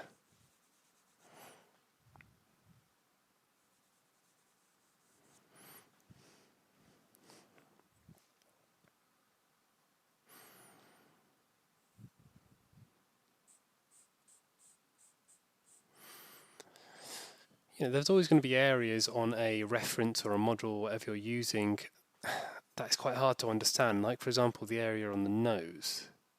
So what I tend to do, if it doesn't really, look, not that it doesn't look bad, but it's kind of hard to understand, I just keep it simple. In drawing, you don't have to draw everything. The exercise not in the amount of detail you add.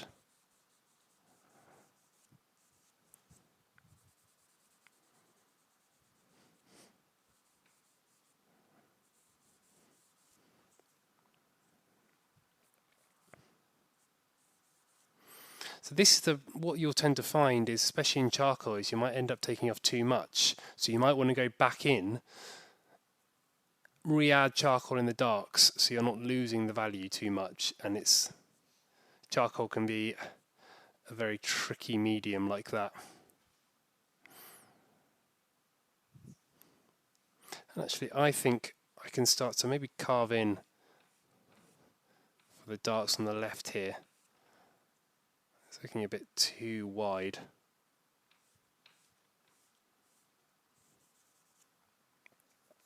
But what I like to do, because it's in the dark, I'm going to keep the edges here really soft so it feels like it's turning away from us. And now that focus comes back to the light.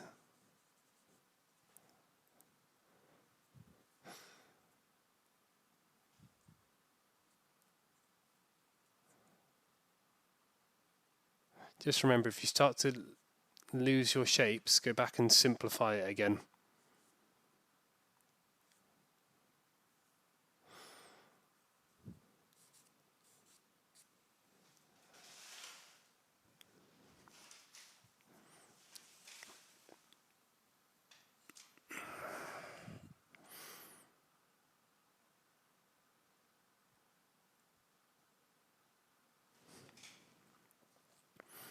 So I'm always checking with the mirror.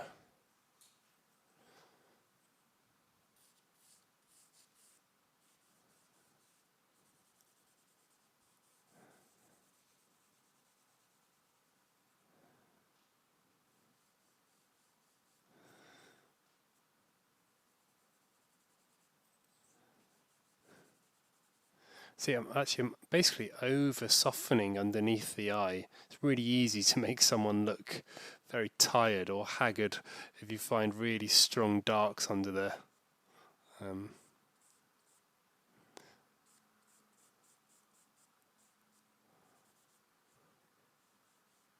Again, it's that thing of flattering the model. Or seeing the best in the model. How about that?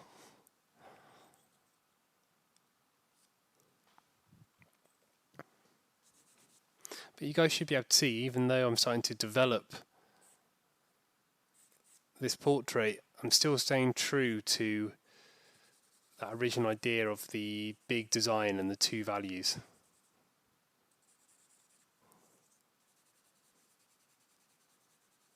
Trying to keep my lights as even as possible.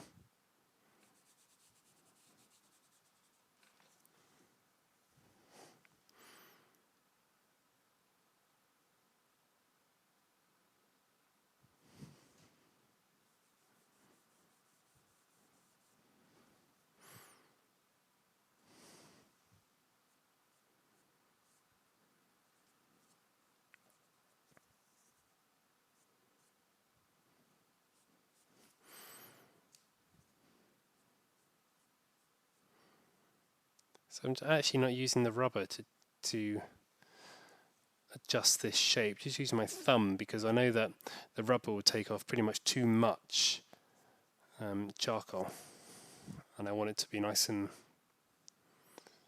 I want to save those highlights basically.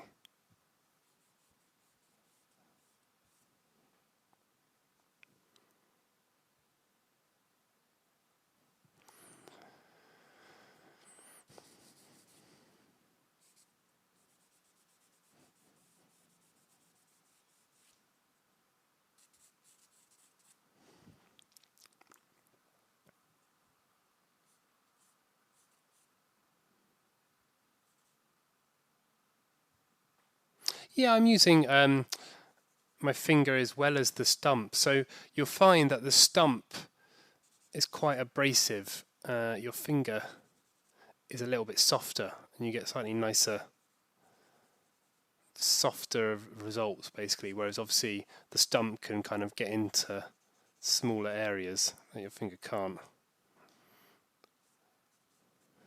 Once you have enough charcoal on your fingers, you won't take off that much. It can be a bit hit and miss at the beginning if you're not used to it. But your finger's a really nice tool to use, especially in drawing.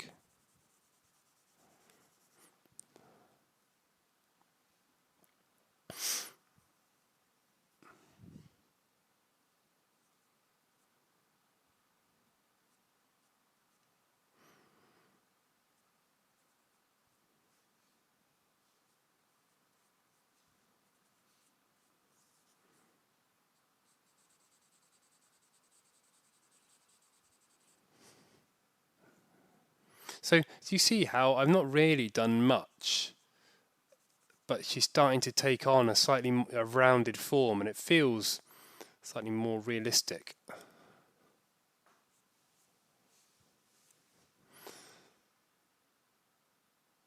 But it all comes back to our initial blocking and getting that working.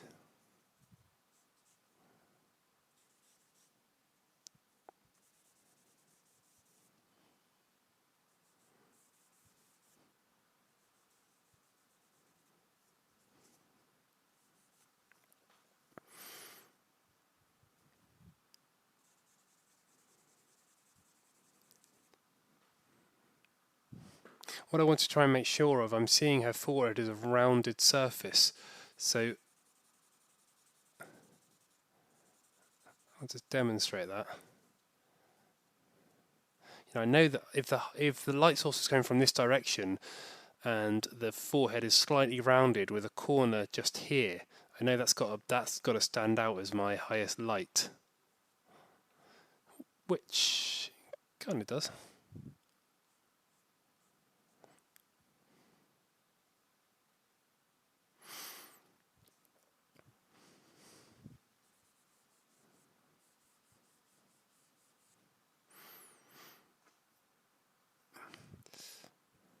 So maybe at 4:30 I'll do a little round of feedback and then I'm going to zoom in and we can start to see the thing that everyone likes to do, the eye.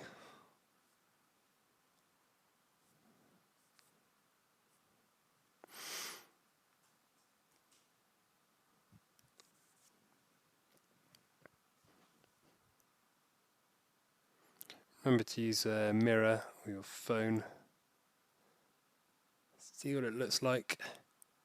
I think I just lost some of the back of her hair slightly.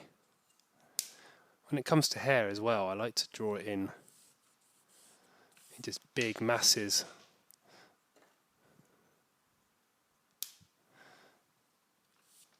That's the great thing about Willow charcoal. You can draw like you're painting.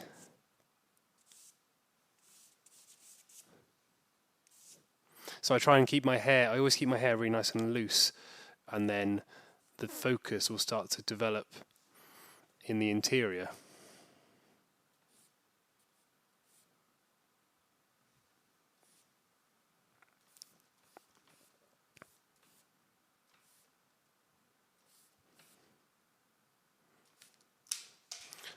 Unless I drop all of it first.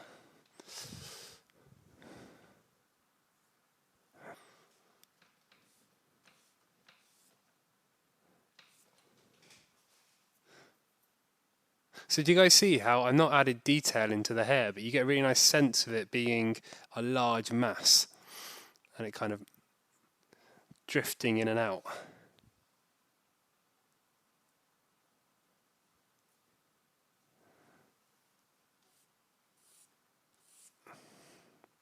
Always going back and checking my proportion though.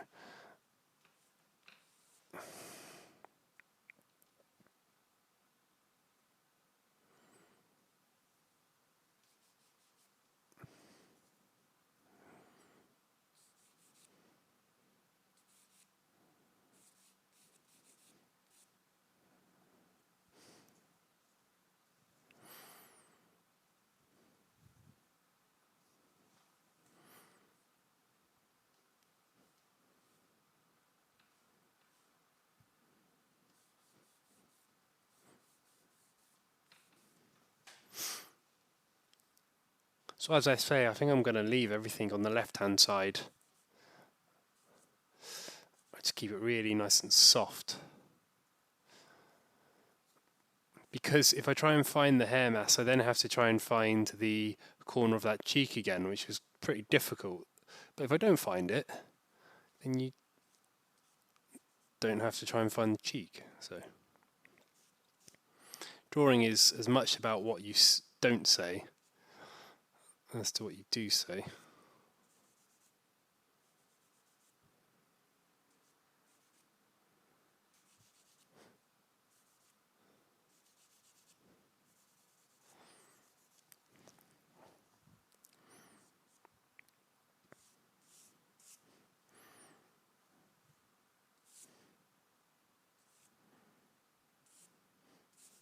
But yeah, have fun with the hair. You know, it's got some really nice curves in it. I like to use the the General's the Willow charcoal just flat on the side, and then I go in with my kneaded eraser and start to pull out some highlights. It's going back over the top because I don't want it to stand out. But I always use hair as a compositional design element rather than trying to render it exactly as I see it.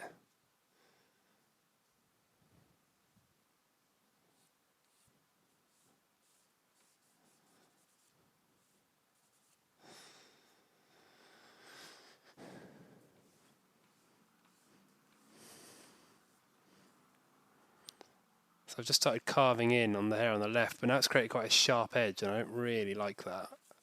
I'd rather it all be lost.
What I want to make sure of is this area in here is kind of turned away from the light source.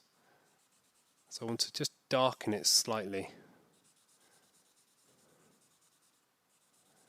And it gives that impression of the side of the head moving into the darks. This is where I can't, people always say draw what you see and not what you know, whereas what I'm trying to do is use that idea of the visual construction. I know that the head is turning away from the viewer. So if I darken it slightly, it just helps visualize that.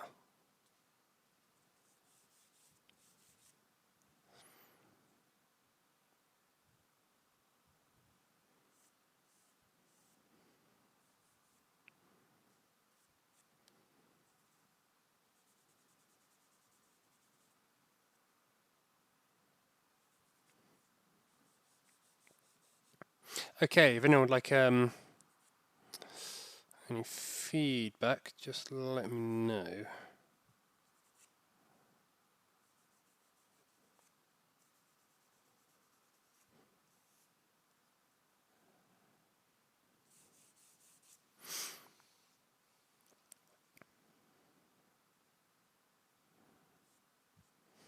Remember that always go back to that initial idea of your big statement, your big design.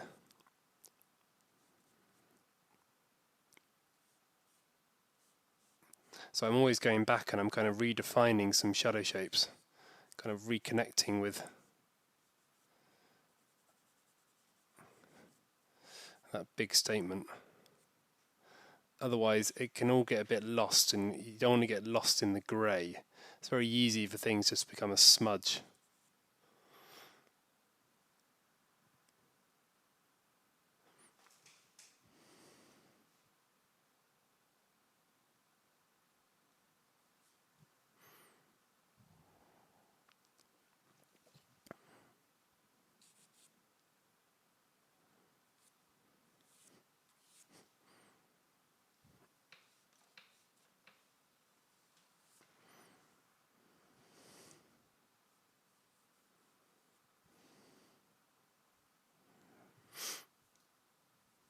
So as I say, in the next couple of minutes I'm going to zoom in on this area of the portrait, and so we can kind of do the bit that everyone's waiting for.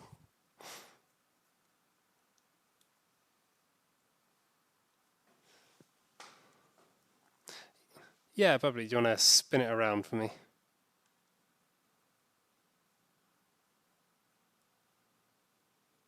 Nice. The very first thing is I would just make sure keep this area of your darks simplified. We really want it to be, it's kind of competing with actually the eye shape.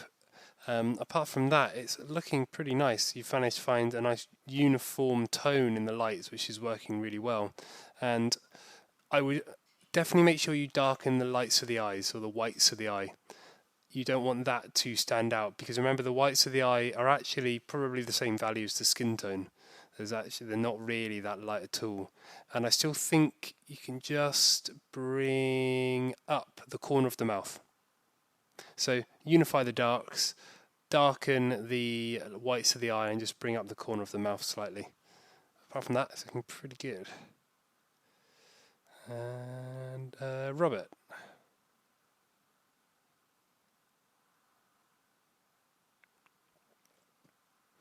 Yeah, nice. I think go back and re-establish some of these shadow shapes. So this line, this nose shape is starting to get slightly lost. I think also the mouth has got slightly too high. So just go back and check some of these initial proportions as they can, as I said, they can get lost very easily if you're not careful. And I think you've done quite well finding this dark shape here, but it's almost become like a shadow shape in itself. But you see, it's actually, in mine, I've kept it very soft. There's no distinguishing definition between where it starts and where it stops. So I think, yeah, definitely re-establish that shadow shape along the nose. Maybe just take out the dark here and the nostril there. Try and think about either bringing down the mouth or bring up the chin and just soften there. But yeah, pretty good. And yeah, the back, perfect. Yeah, if you bring it back slightly further back for me. Yeah, brilliant. So again, I would just make sure you're not finding individual strands of hair. She's starting to become, it's very easy to try and find individual darks. But for example, do you see at the top here? Actually, that's basically all one dark, so don't try and find individual lines for the hair.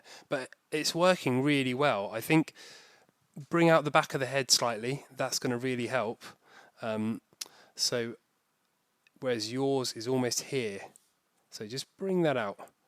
And a lot of it's working. I would soften the edge, transition in the dark underneath the chin as well. That's just flattening out the form slightly, a bit too much. Apart from that, it's working really well. You've kept the lights really nice and simple, or the shadows in the lights really nice and simple, so they're not overpowering your shadow shapes. But just make sure, just simplify the hair a little bit and bring the hair out on the right, and maybe just find a darker value in the lights of the eyes. But apart from that, it's looking pretty good. So unifying the darks, simplifying basically. Don't find too much. It's very easy to start to lose your big design if you start to find information in darks. So you see how the information in my darks here, there's none. I've removed it. That's basically what I mean by unifying the darks. Great. By unifying the darks, you create a kind of base for your lights. You don't want too much information. If all of your focus is in your light, you've got to kind of remove some of the darks, otherwise they compete with each other. So I would tend to say the focus is almost always going to be in the lights, so I always keep my darks fairly nice and simple.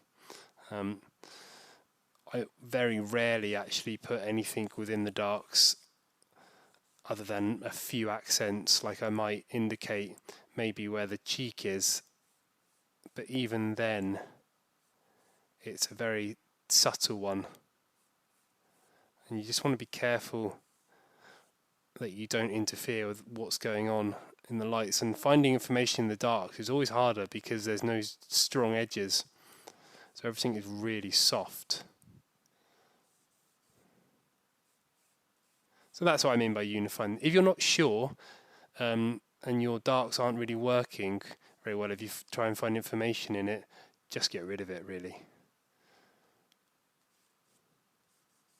You never actually need information in the darks.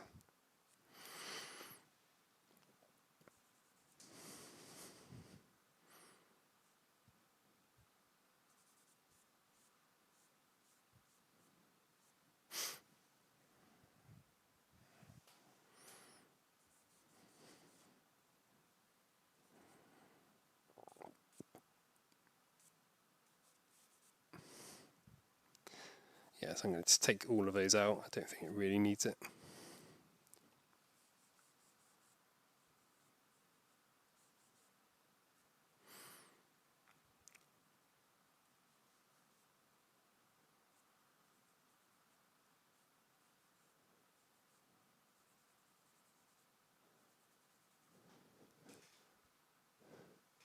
Cool, so I'm going to actually zoom in on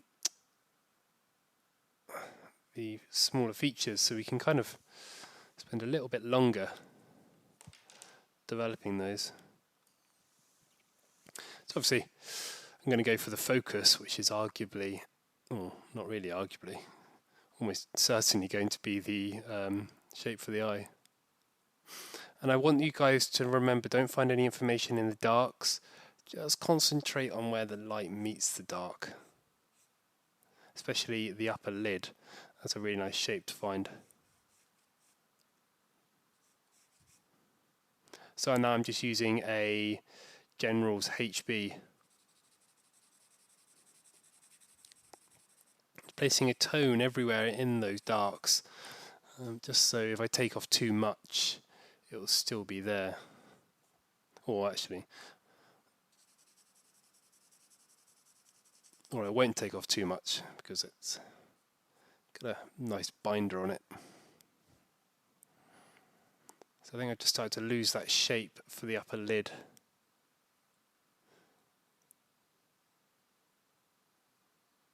And you'll find the upper lid as well has variations of tone on. It's not just one value because it's a curved surface.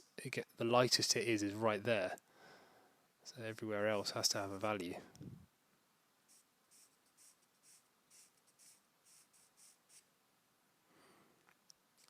This is where the charcoal pencils come in handy because you can get a lot more accurate lines.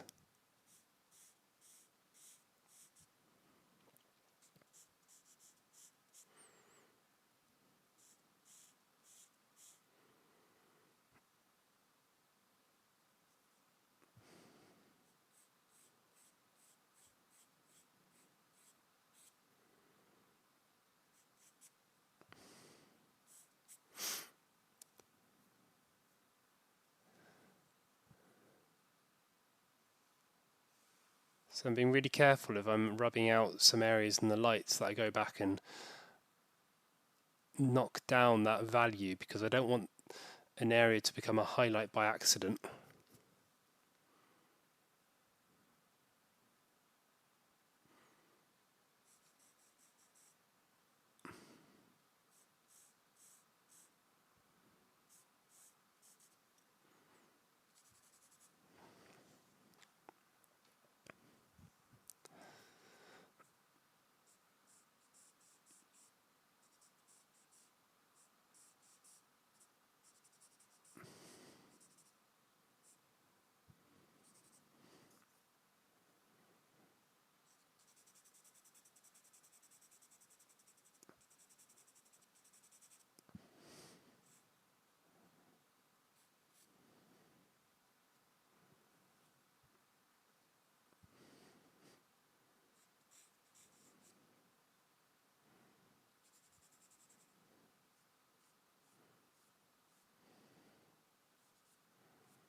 So you can see I'm spending a while really trying to get these shapes correct. Now we can zoom up on them.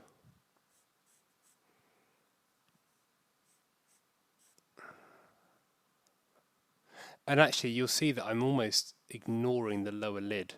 And I tend to I recommend doing that. Kind of simplifying that lower lid.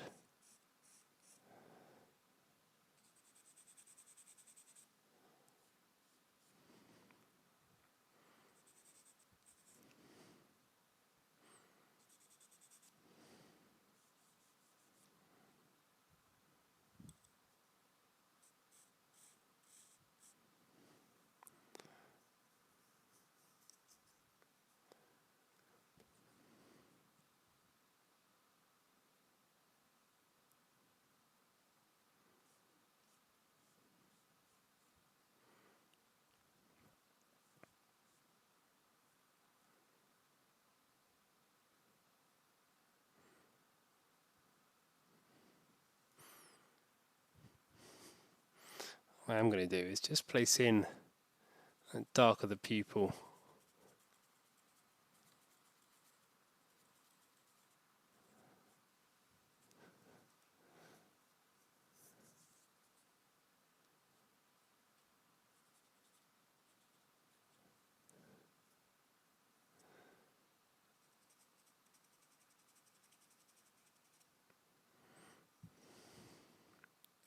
Remember, drawing isn't about finding every piece of information, but finding enough, or the right information, which is sometimes quite a lot harder.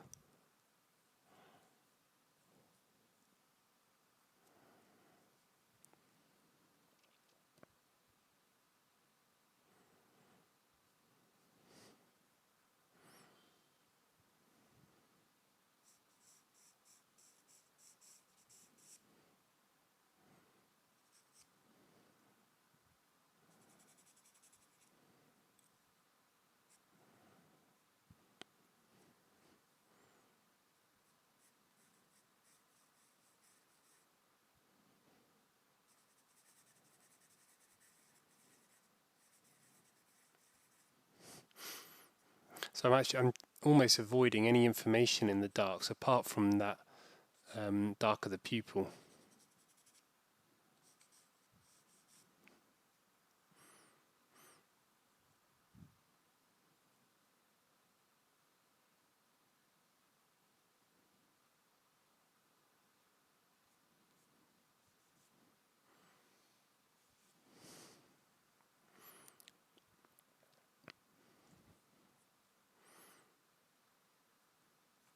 So I'm still trying to get that sense of curve on the upper lid.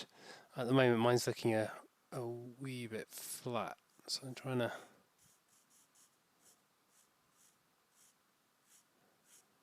just develop that slightly. I don't like to move on from an area until I'm completely satisfied.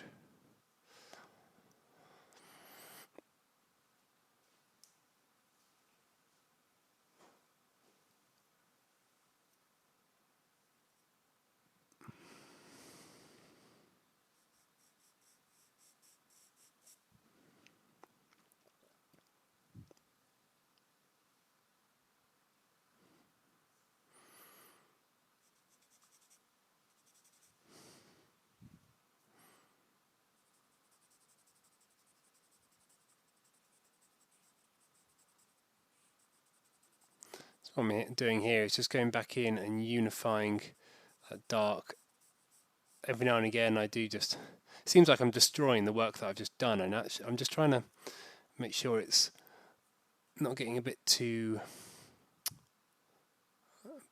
bitty, for lack of a better word.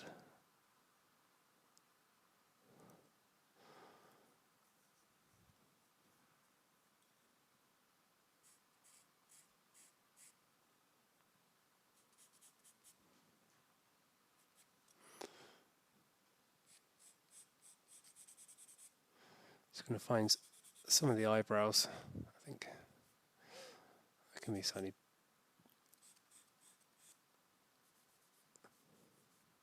Every now and again I'll work on another area nearby, just to give my eyes a rest.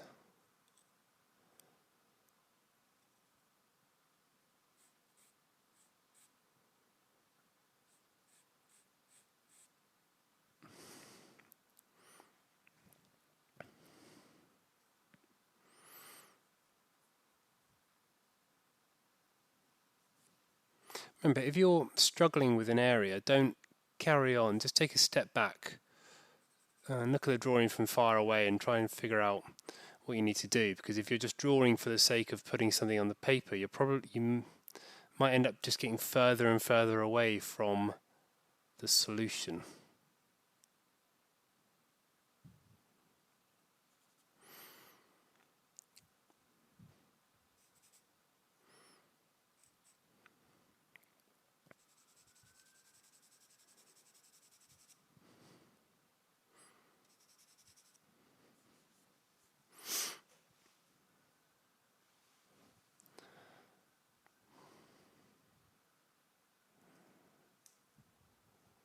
before I go any further, I just want to check this distance between this bit of the shadow on the eye and the nose.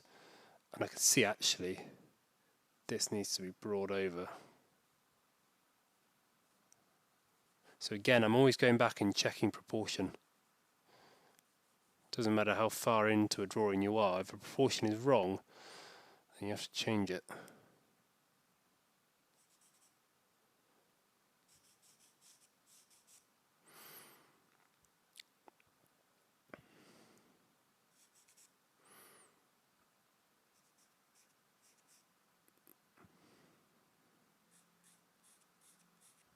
There's lots of information on the top of the the bulbous area of the nose, but I'm just gonna simplify it really.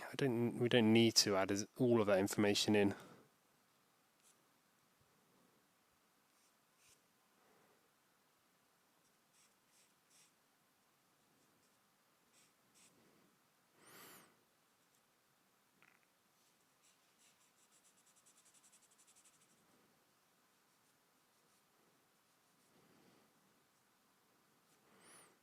You'll find quite a lot. If we look at John Sargent's portraits, he very rarely puts in much information, small information in the nose anyway.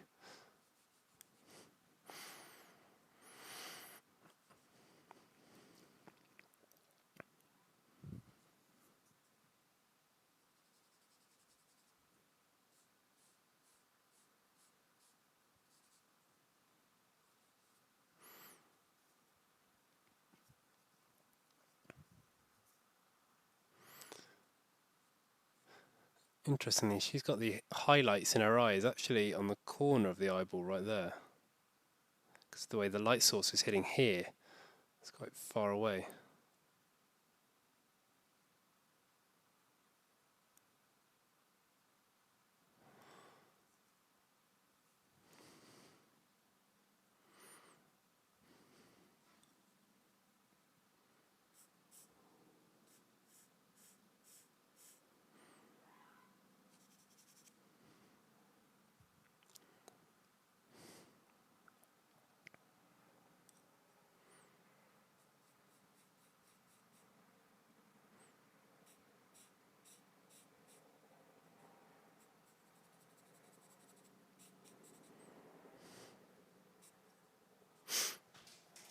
Just remember guys, to keep stepping back every now and again. See your drawing from far away.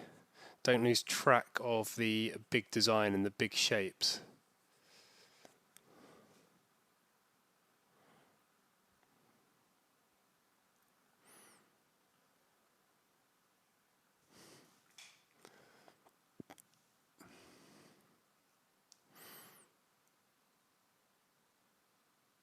Using this kneaded eraser as well, I'm just going to bring out some of the lights in the iris, just seeing where the light is just hitting it right there. That might be a bit too much.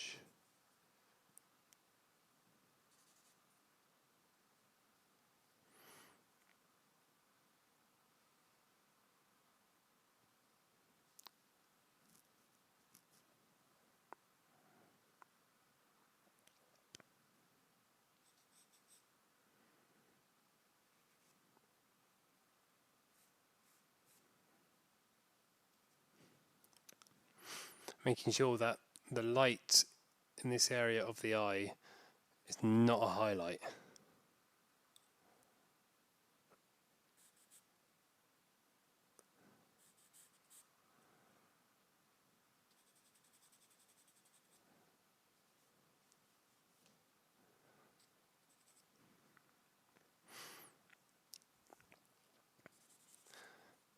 So here I'm just using a bit of charcoal on the stump and just knocking down that value,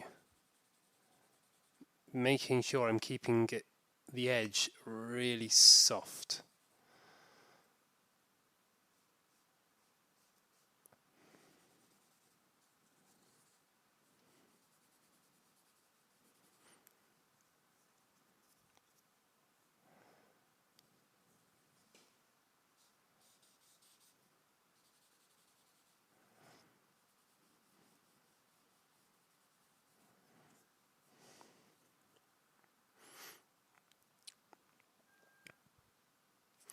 I don't want to develop too much of one area.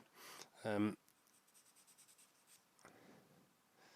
I do want to, before the end, because I know we've only got just under 10 minutes left,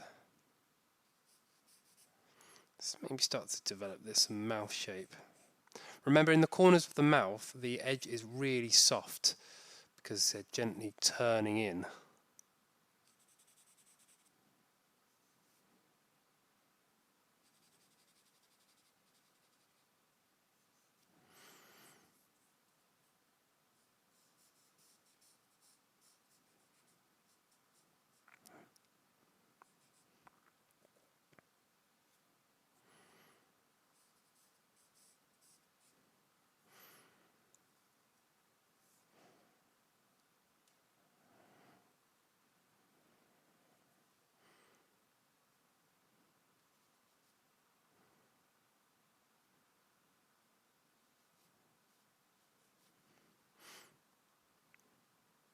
I'm being careful here to keep an eye on the big design and not get carried away with lots of small pieces of information that will overpower that.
So I'm going to just work in this zoomed up area for a couple of more minutes, and I want to then zoom out again.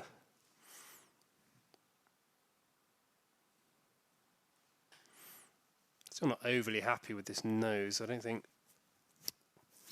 finding lots of little bits of information is really going to help that.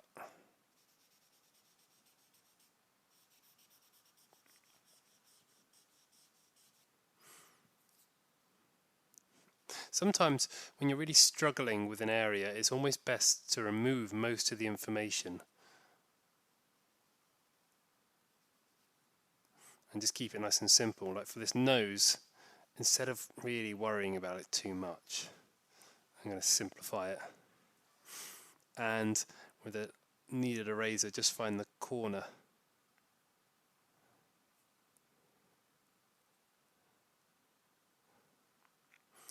Sometimes you can spend hours trying to find the shape, but in reality, it's not really worth it.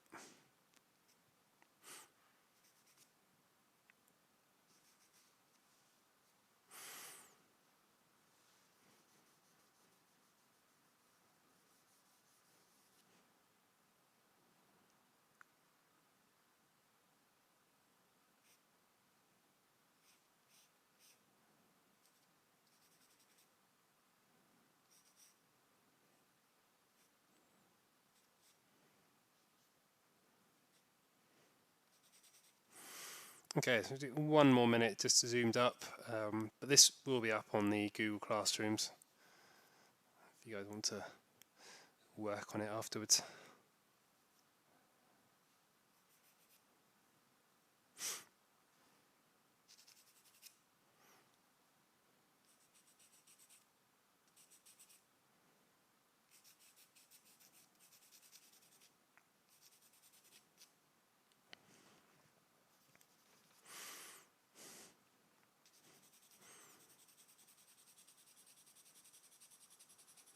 See, I'm just indicating that left-hand side of the cheek. That's all I really do.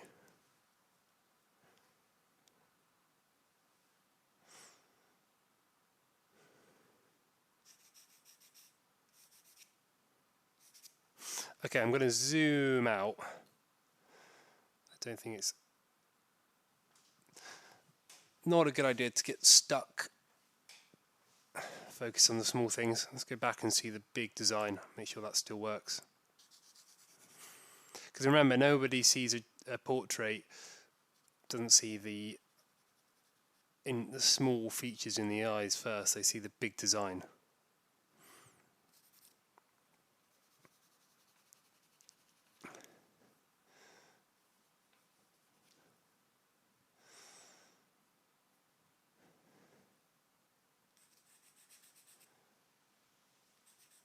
I started to lose some of the darks going along the ear down here.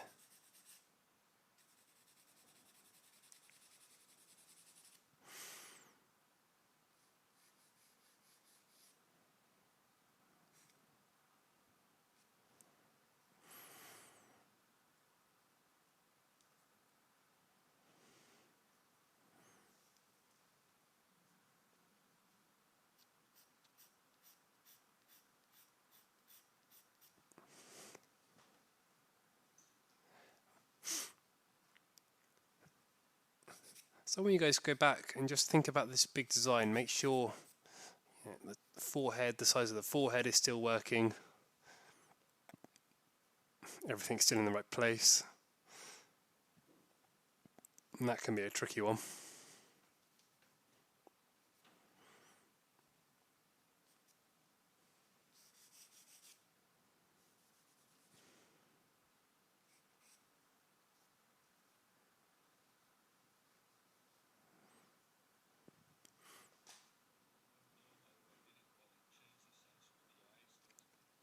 It's one of those when you work in one area, it's very easy to stop relating it to everything else. So you start drawing to just this small area that you're drawing, and it's a mistake that everybody will make when they're drawing the portrait.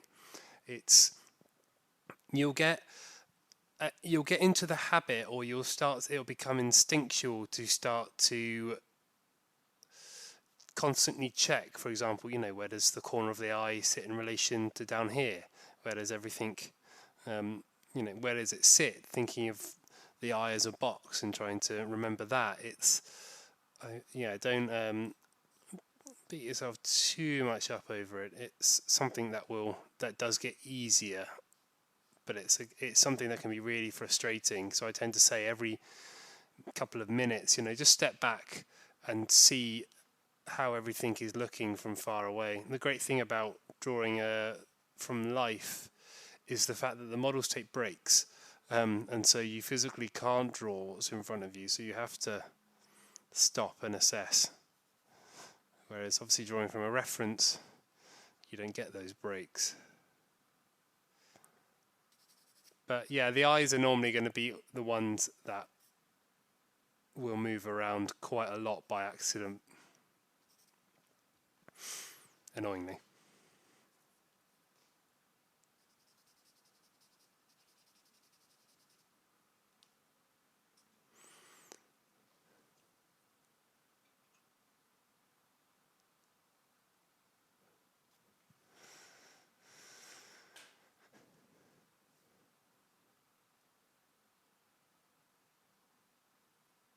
So we're slowly coming to 5 o'clock.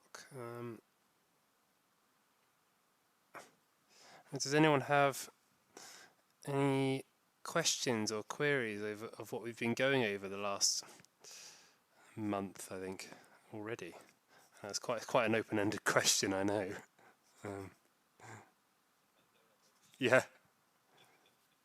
Oh. Yeah, no worries. Yeah, I'll do Alison and then Mr. Beckwith. Yeah. No worries, Alison. Did you want to spin it around? Looks like you're oh, you're still on mute. That's right.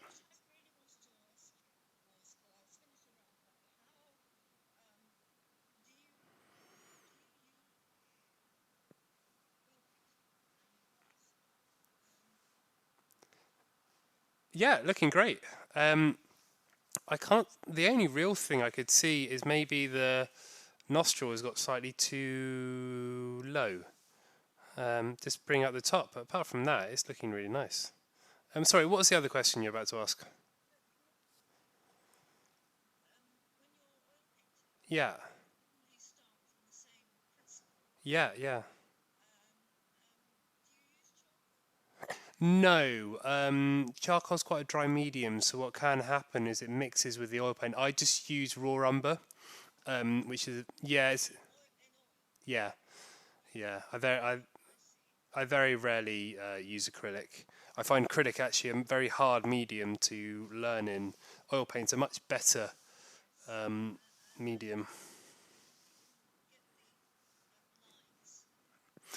Yeah, yeah. So I use a very stiff brush with a bit of medium in, and acts and you so it's not soft, so it's not the brush isn't falling into the paper on the canvas, and you get quite stiff lines, and you can kind of just cut away like that, and it's exactly the same process. You'll find the relations between this way of drawing and oil paint pretty much the same, to be honest. It's just a different medium. Um, no worries. Yeah, the Beck. I'll come around to the Mr. Beckwith. Hang on, where is he? There he is. Nice. And the first thing I would say is, do you see how the whites of my eye don't jump out? So knock down that value in there. It's not actually that light. It's really only the value of your skin tone. So be really careful not to exaggerate in there.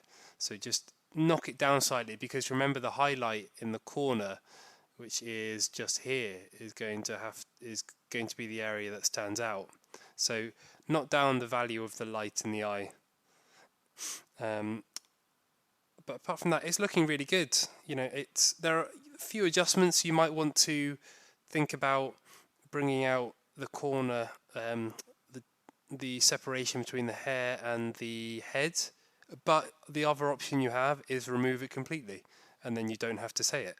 So it's sometimes about what you don't say rather than what you do say, because if you do put information in, you have to be correct. If you don't put it in, well, you don't have to be. So it's kind of two ways of doing it, really. But yeah, really nice. Just make sure you don't find the white of the eye.